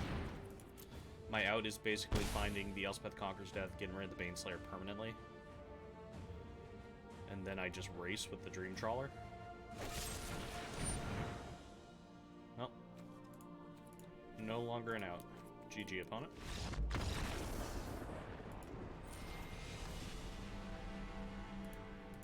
Fortunately, we have to... yeah, it was fine. Fortunately, we have to keep the Dream Trawler alive in that scenario. Otherwise, we're not winning.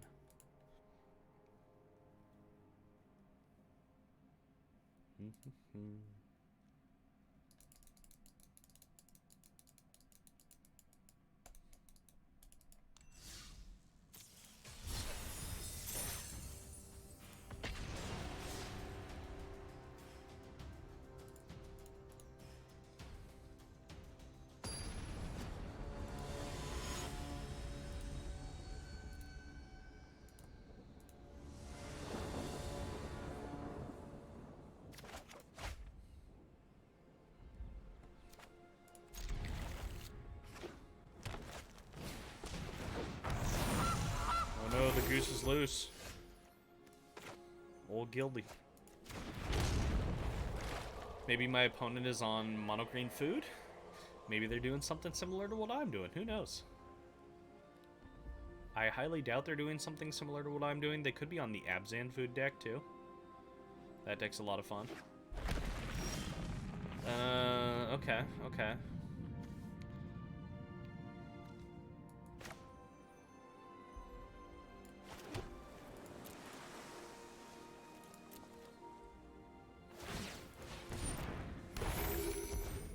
Crawling Barrens, I think, tells me that they're on mono green, but I'm not entirely certain.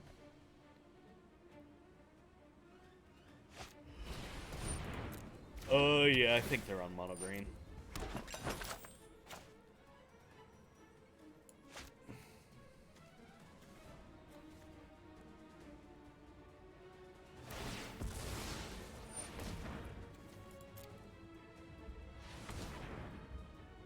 Drawing a card, probably looking for a land.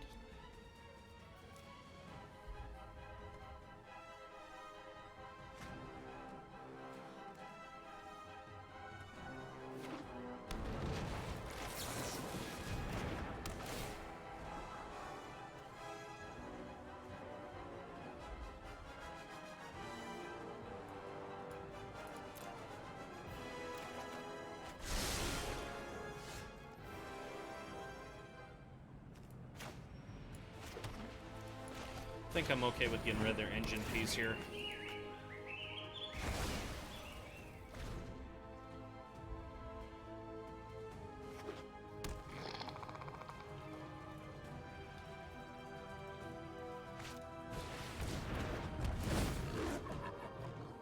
Yep, definitely mono green food. Come on, white mana. You are not white mana.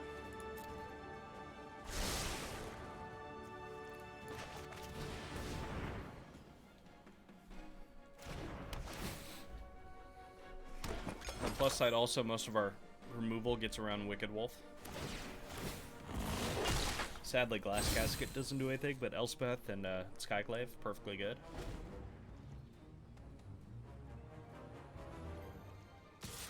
Wicked Wolf on Wicked Wolf is not a great battle there.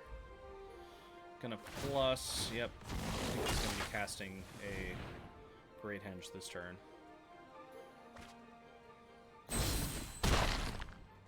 Actually, maybe not. No, yep. So we want to Elspeth Conquers Death that right away. Thankfully, we have 2 Elspeths.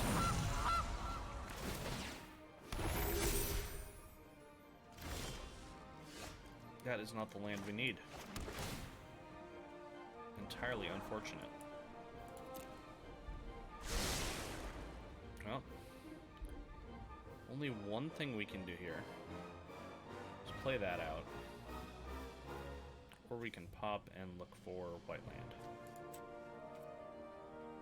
I think we have to find the white land.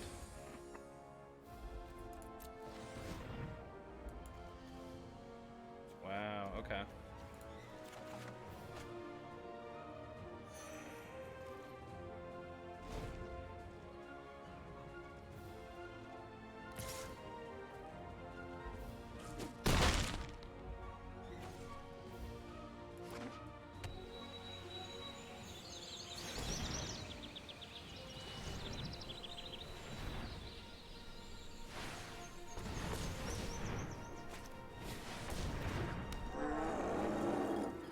Now he's infinite food and can draw a whole lot of cards. So let's just go ahead and go on to the next game. Okay. So, I think in this case we don't mind bringing in the Wilts, the Soul Guide Lanterns, and the Heliod, and I think that's what we're gonna go with. Wolf Hollow's out. Let's go ahead and get rid of the Legion.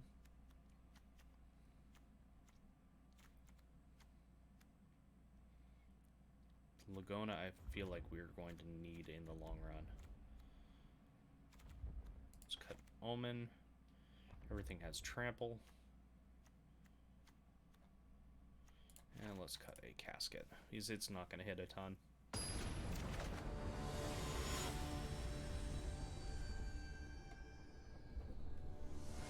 So we had answers in hand, we just had awkward mana base. That, on the other hand, is just fine.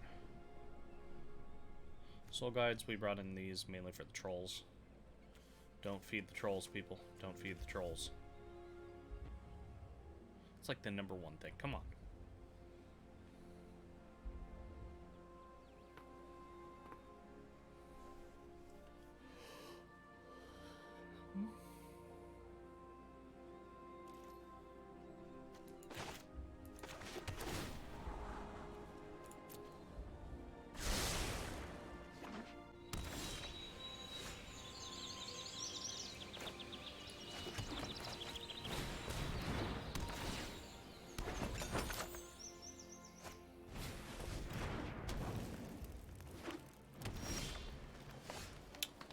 Oven, interesting.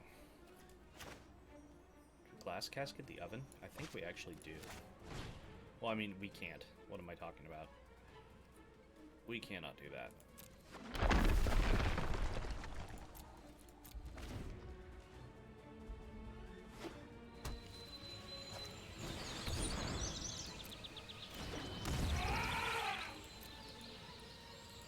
Can, however, casket that and then remove it with the lantern.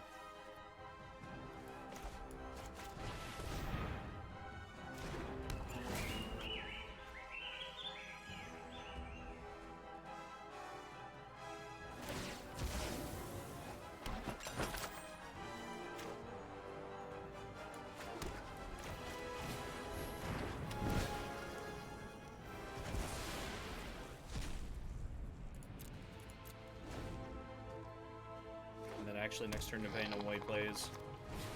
Wicked Wolf, okay. So I think we're gonna set up for a Yorion turn. That's probably the thing that makes the most sense.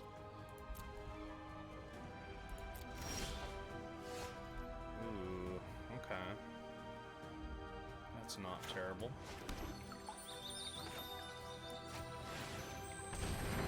What do we need with this? We need blue land,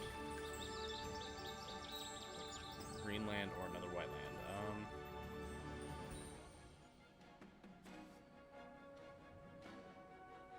Don't really have a ton of double blue in this deck. Like, the only thing is the Dream Trawler, and hopefully we don't cast that in any way, but I think we're getting it. White land would make a lot of sense there, too. Do we just wilt that now?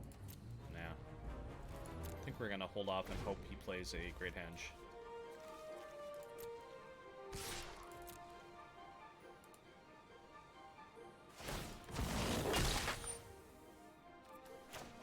Or do this.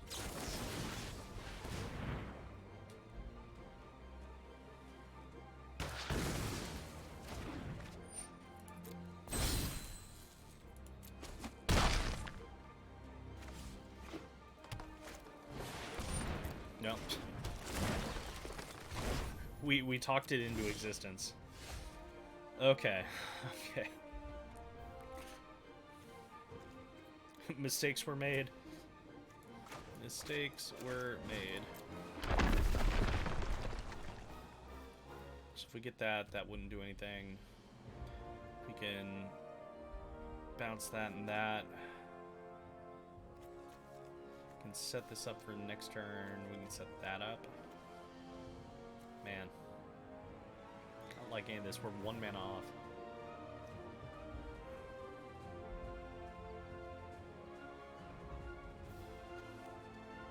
I think we're going to set up for next turn.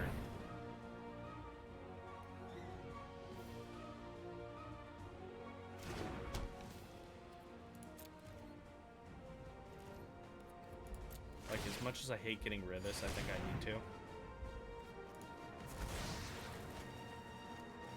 Just grab that and nuke his thing. Or he could really set up for next turn. Nah. Get rid of this Wicked Wolf. Is he gonna wilt? He might wilt.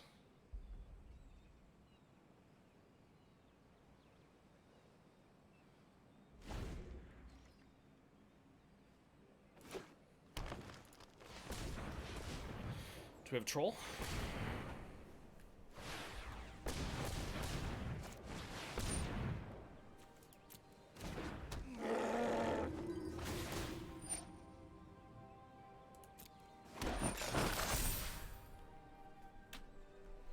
Troll King, what feasts?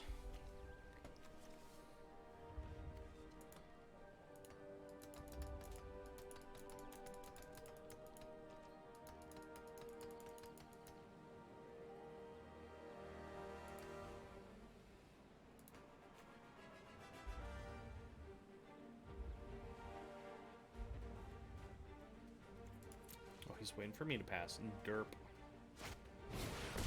Don't mind me, I know what I'm doing, I swear. This is big and stompy and scary. Okay, okay.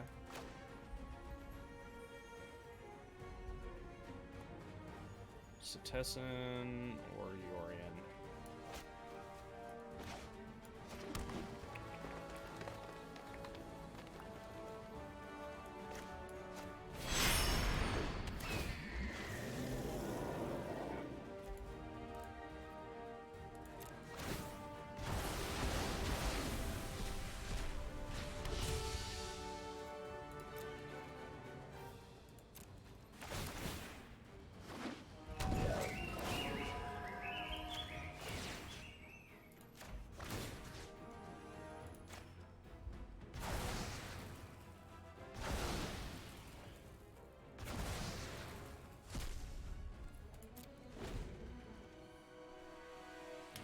Hopefully he doesn't, like, Primal Roar or whatever the stupid X pump spell is.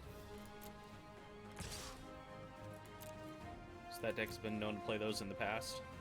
don't know if they currently are. I haven't played against mono green for a while, honestly. So we are going to draw a card, hope to draw into an enchantment.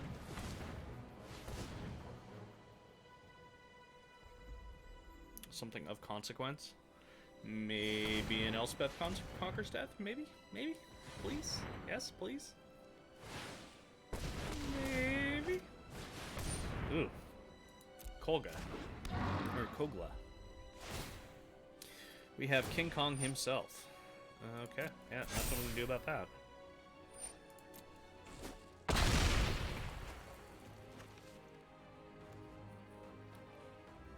Let's see how dead we're about to be.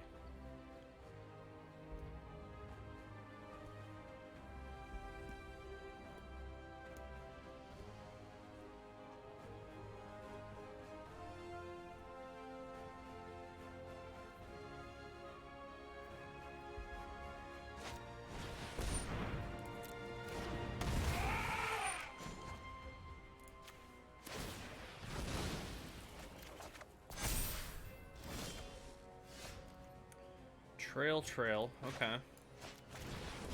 So that's a start.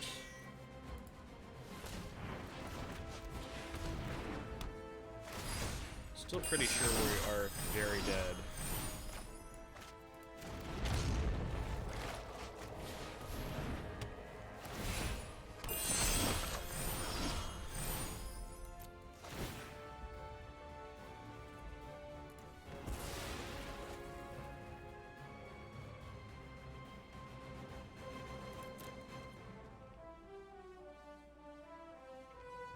Get rid of that and we can block some damage. Not anywhere near enough, though. And that's not quite turned on. And that is unfortunate. I do believe we were just dead. That doesn't have trample,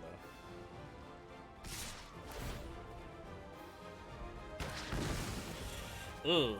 That effect that you never see happen. Okay. Okay.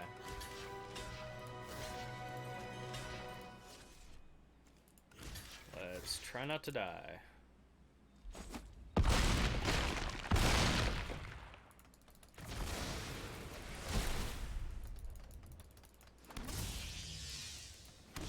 think at this point there is nothing we can do about it.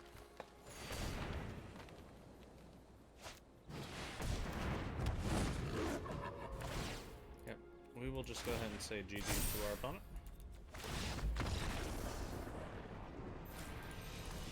So unfortunately, we're on a little bit of a losing streak here. That's just the way of it sometimes. Let's run it back for one more game, and then I'm probably going to call it for the day. Want to get another win. Just one. That's all I ask for.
Alright, it looks like we're going to be ending things against green-red, which I'm fine with. Try and be 2-1 against them for the day.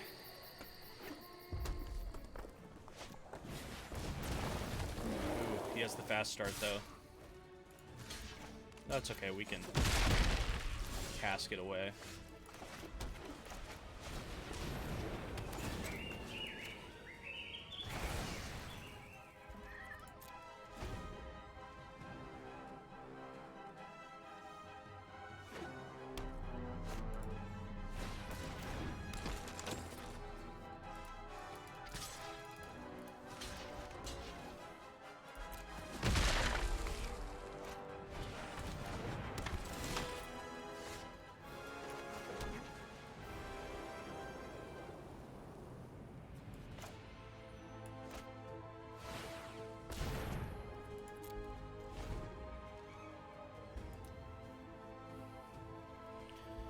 unfortunately, he's going to start drawing a ton of cards.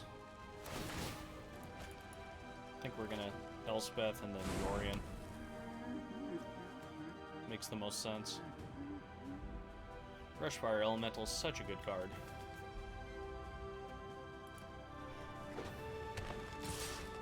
Any place that has fetches, it just does work.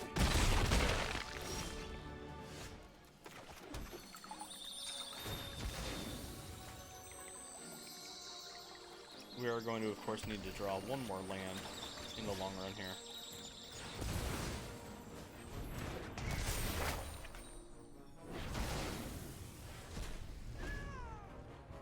But if we draw a single land, we're good.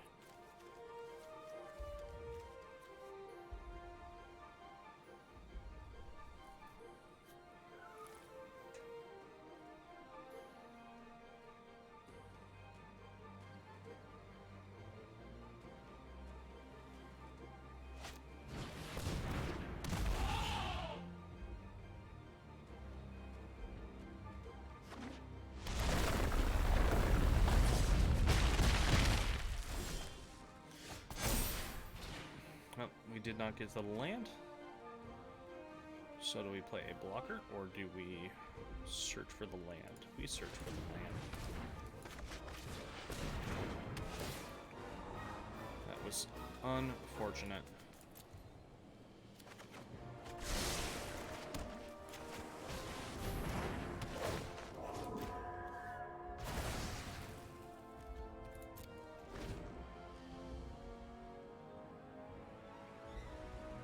So now we no longer get the Elspeth Conquers Death goodness, but we do get to start the... Oh, this is slightly scary.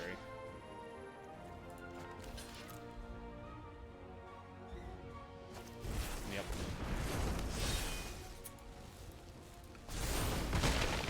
Well, at least we're gonna get something back from the Elspeths now. It's a plus.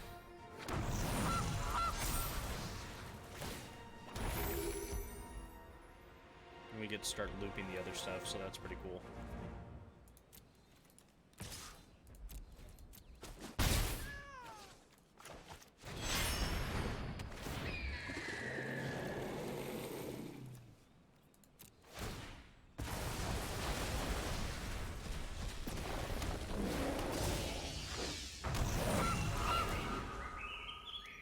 Alright, so Apparition is going to get rid of...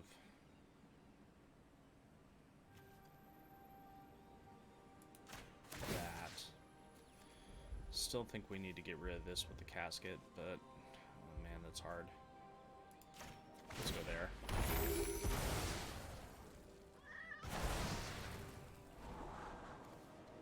So I wouldn't mind the permanent removal there at all. Another Omen of the Sea? Sure. We'll keep it on top. And then next turn, I think we have to Elspeth away the Embercleave. So it just presents way too much of a problem.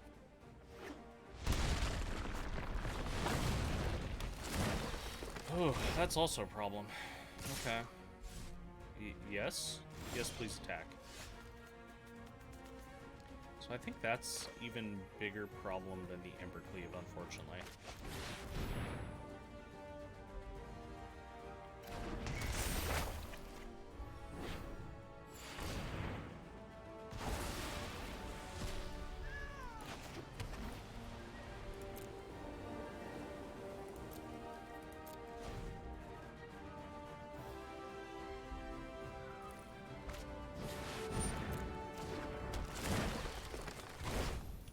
Alright, our opponents just have everything today.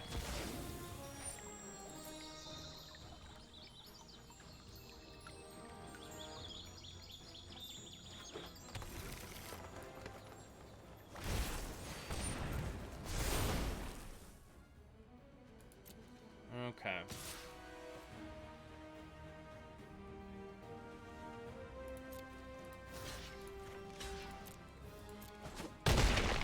At least they're going to trade.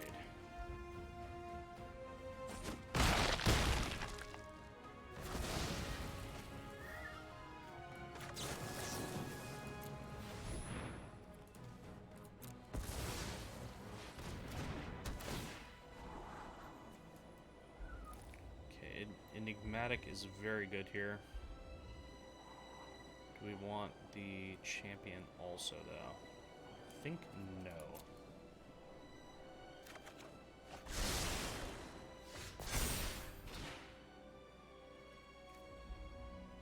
Okay.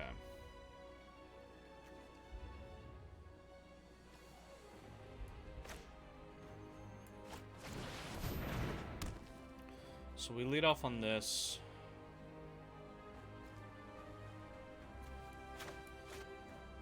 Play this. Copy the apparition.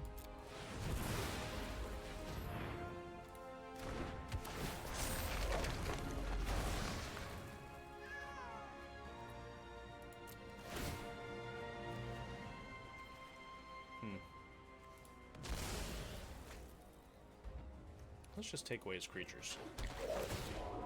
Oh. Duh. Doesn't hit tokens. Or non-tokens. Only hits non-tokens. That was a plain mistake on my part.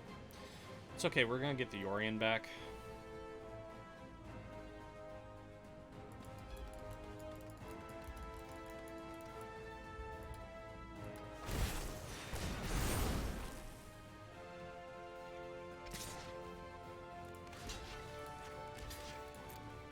Block here, so we only take 2.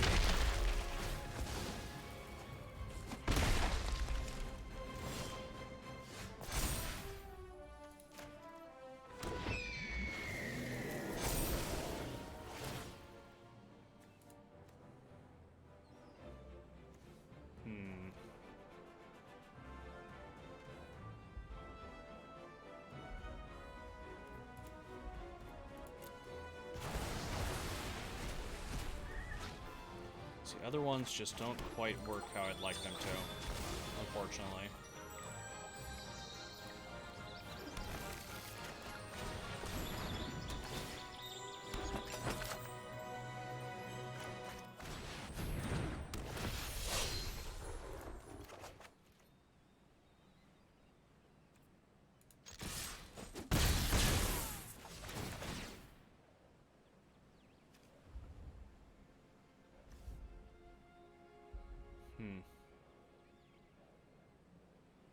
Kind of don't want to do it.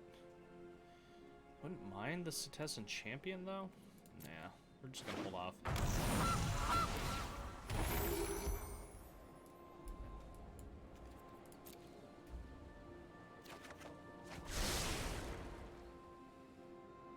Champion would have drawn us another card there, but I think for the time being, it's fine.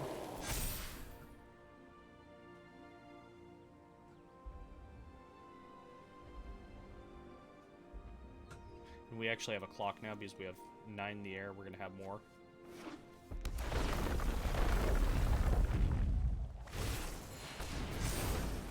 Unless, of course, he does this and forces me to block with all the things.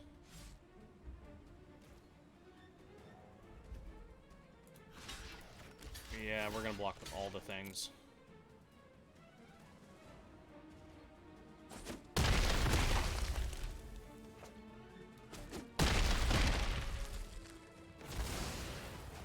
The thing I was worried about there is him having a Bone Crusher. But he does not. Okay. So Legion Angel, Apparition doesn't do a whole lot. Legion Angel doesn't do a terrible amount either. I think we need to start drawing. So 3, 3, moves it 2 to Goose. Yeah, that's fine. No attacks.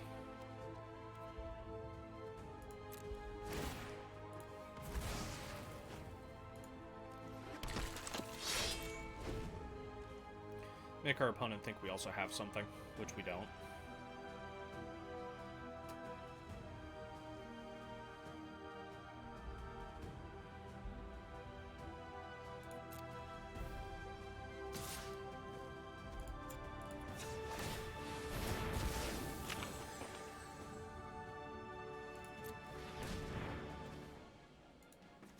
It's pretty decent.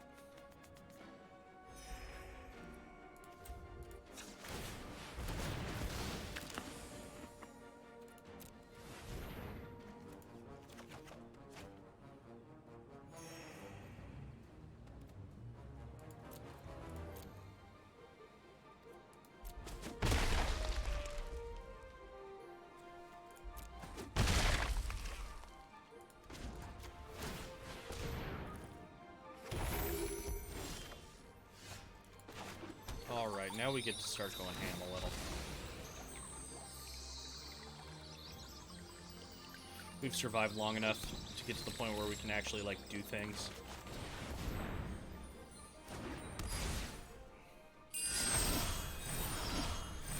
And we found a very good answer for the Embercleave. The only thing I'm worried about is him having another Embercleave in hand. Which there, like, is a pretty good possibility of.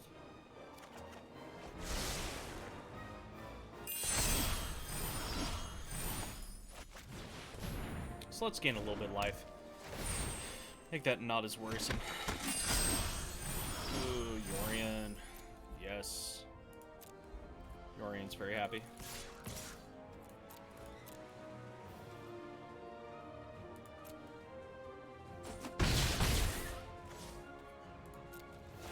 So I get 2 triggers.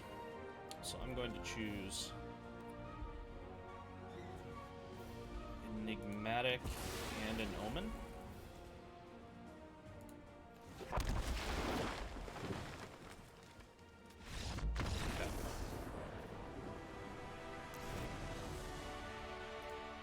Had a feeling that would be too much for him.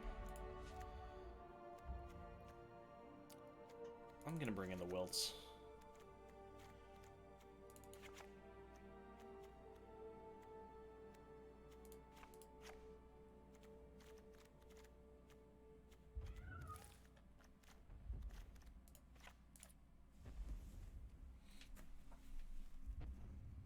Just because they do have 2 artifacts that are very troublesome. Honestly, they're about the only 2 cards in the deck outside of Brushfire Elemental that I'm really worried about.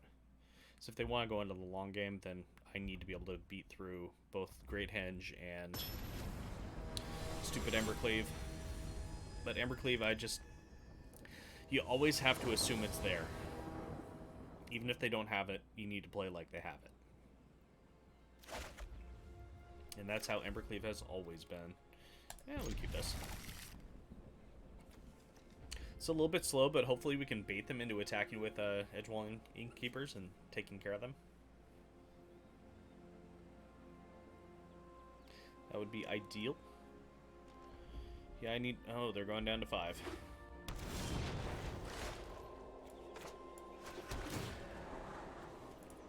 I would say things do not look good for my opponent.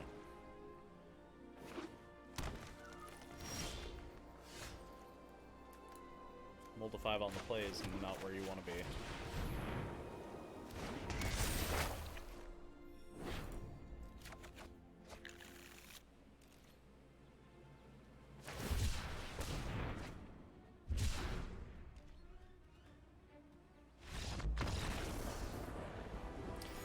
Hey, Junior. Yeah, Vikings are definitely incoming. Vikings are very imminent. We're heavy into spoiler season right now, and there's some crazy things coming out in Kaldheim. The latest set at the current time is still going to be the Zendikar set.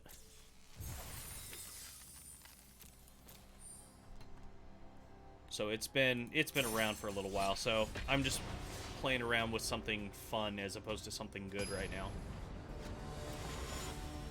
Just because the standard meta has been a little bit stale for a while. Yeah, the gods are going to be fun. They are going to be very fun. We cannot keep this. That's a little bit better. Dream Taller we don't mind throwing back because we don't want him in the opening hand anyway. Yeah, there are a lot of very, very powerful cards in this new set coming out.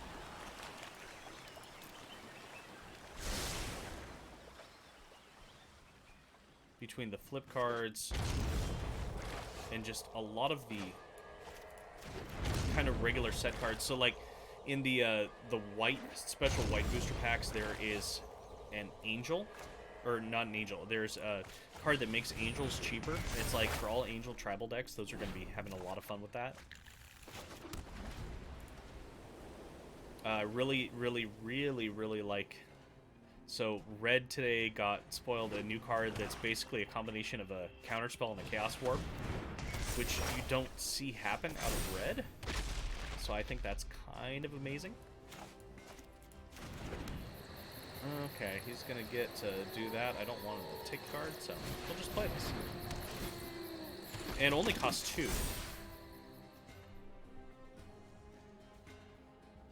All I know is I saw that and I'm like, ah, Christian has a new card for Norin. Good times.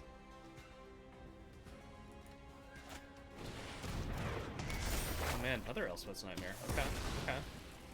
He's sniping my 1/1s. I like what my opponent's doing here.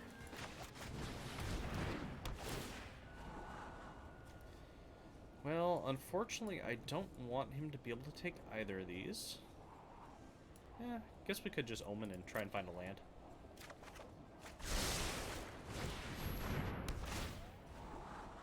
Perfect.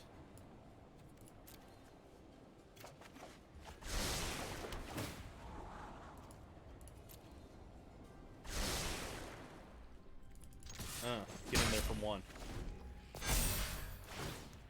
I'm like not sure what my opponent is playing. Some weird Sultai matchup.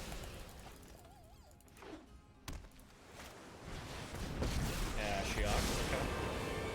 Listen to my whisper. Ashiok's a little bit spooky, but we just drew the exact thing we needed. Better to be lucky than be good, I guess. I leave you with your scars. So he's like trying to Ashiok and mill and exile everything. Interesting. Interesting.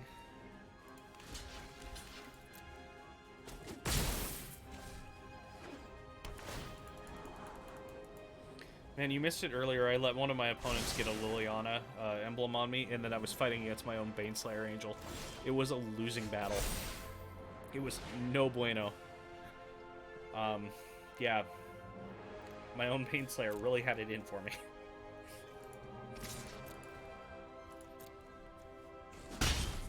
Alrighty. Yeah, Solemn. Hopefully he'll attack and I can lose the Solemn and get it back. We need another Plains. And then next turn, 1 more mana. Actually, it doesn't really matter with the Gilded Goose, but hopefully we can Yorion again.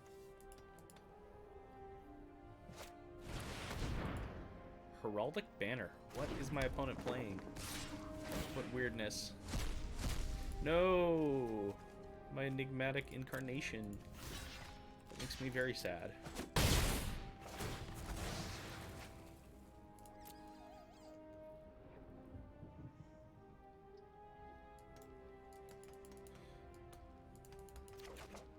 I think my opponent is realizing his mistake.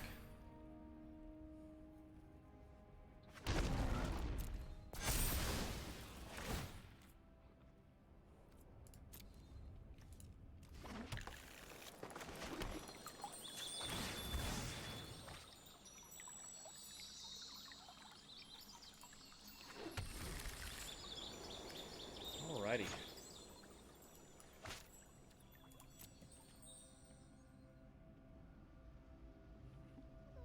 Gotta send a message and send a goose.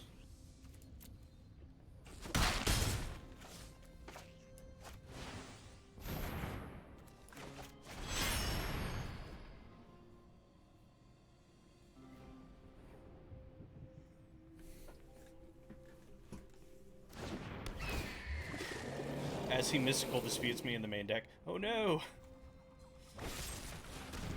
Okay, that's an interesting choice.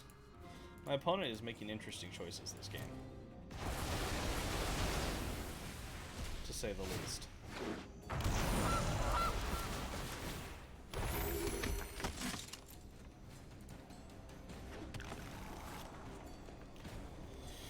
Don't really care about that right now. That's not terrible. Gives us something to do. That, on the other hand, also is kind of wonderful. Get to Yorion all over again. Oh, or maybe not. Just kidding. Maybe not. What do we have in here? We have an Elspeth Conquers Death. We can get it back with this dude. Not the best, but not the worst. Or we can just play the Gargaroth. That works too. Oh man, he keeps hitting all my incarnations. That's like the card I really want.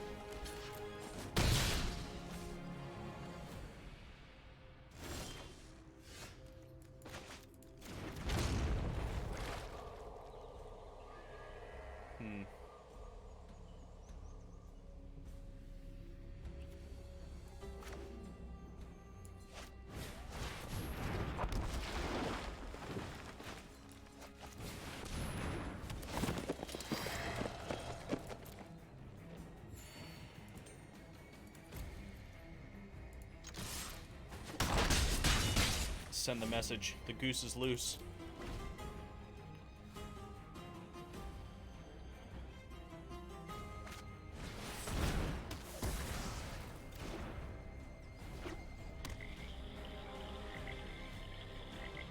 On the plus side, while we're dirtling, my opponent's not really doing anything. So, at least there's that. Yeah, screw it.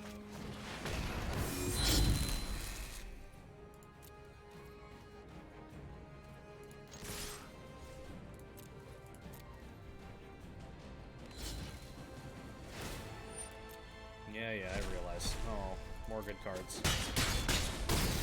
Whatevs. I'll do what I want.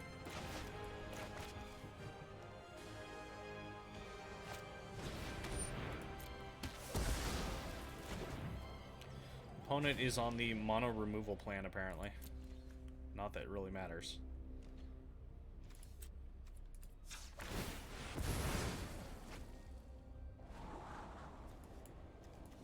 Don't really want either of those.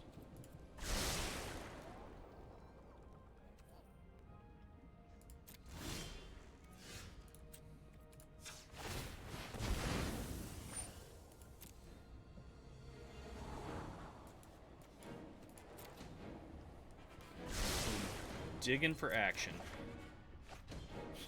as we find land.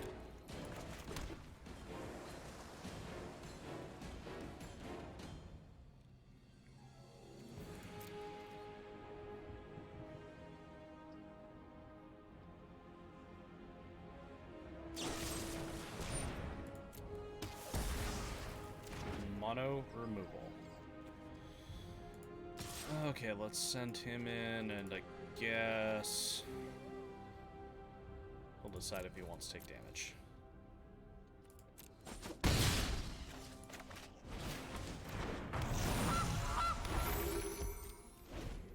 If we ever find a Trail of Crumbs, we're like super happy. So we can draw a million cards, but till then.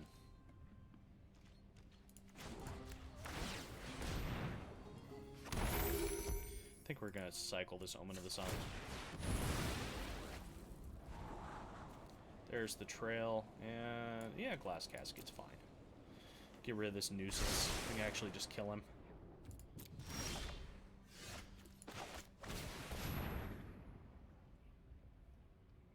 Show my opponent here that I'm not just dirtling, that I'm going to actually try to kill.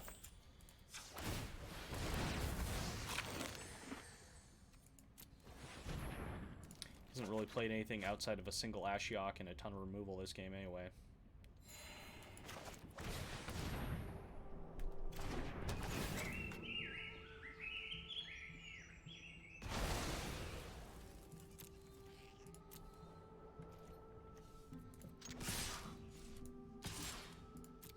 Yeah, send the goose. Send the message.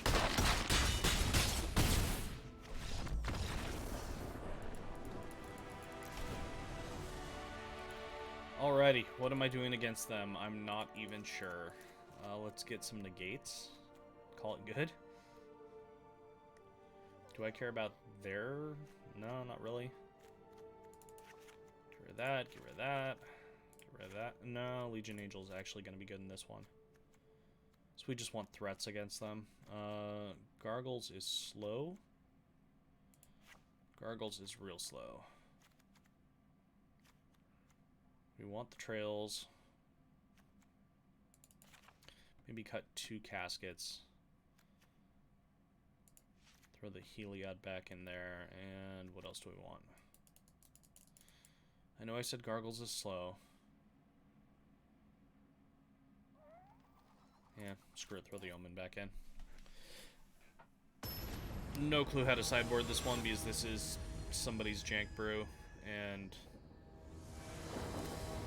didn't really show me a lot of what it does. Didn't really show me a lot of anything at all. Probably gonna get Agonizing Remorse, which is going to be annoying.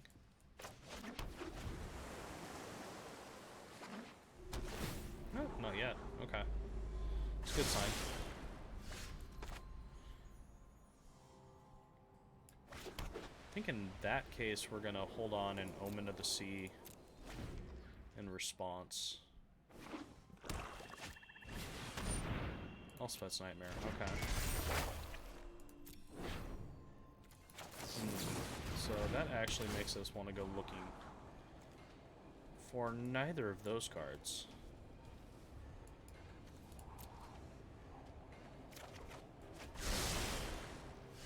Oh, didn't get it. I was looking for a Skyclave Apparition. Fortunately, no such luck. So he's going to be taking my Enigmatic, which is real annoying.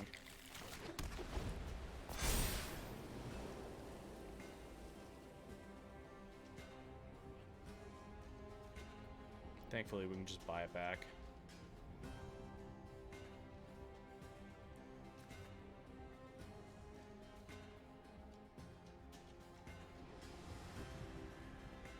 Maybe he's thinking about the Legion Angel? No. Okay.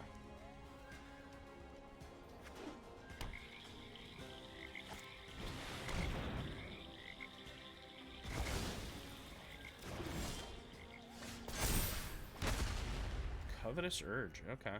It's kind of fun. I think we want to get land out of the deck. Seems like the right thing to do. So he can play my Legion Angel. Not really sure what that does for him, but, you know.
Heartless Act. Okay, that changes what I'm gonna do then. I was gonna start cloning this. Okay. What do we care about? What do we care about if he has... Well, if we grab this Heliod, we can then turn it into a 4-cost next turn. But we can also grab the Citizen Champion and hope he doesn't have a removal spell. Let's go with the Heliod. It's the safer play. So we can then turn that into a Solemn. Or an Archon next turn. Come. The shadows awaken. Thankfully, we have an answer for that right away.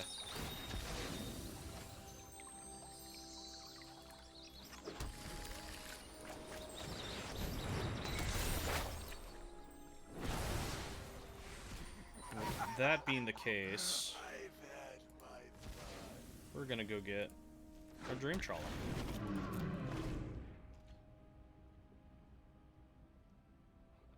See if he has an extinction event here. If not, he in trouble.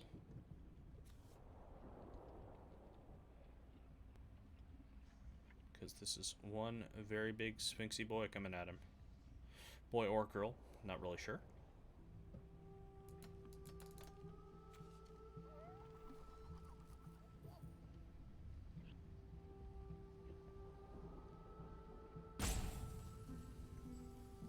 He's trying to decide if he wants to cast... Okay. He's gonna cast my Legion Angel. That's fine. Turns out his sideboard has 4 cards called Legion Angel. What? What's going on here?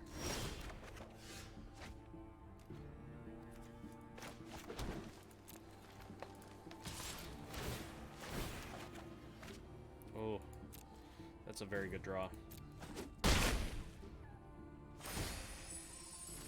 Tis a very, very good draw.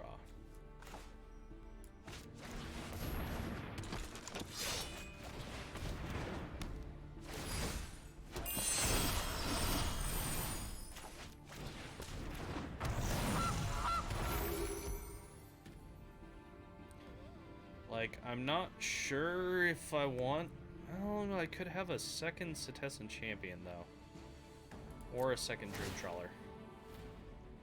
Huh. Sure. What the hell? It seems good.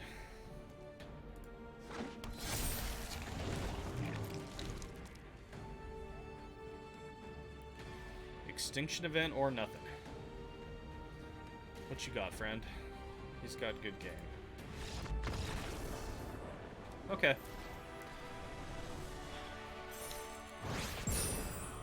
We're able to end on a positive note today. Getting back to 3-3. That always makes me happy. Don't want to end in the losing column.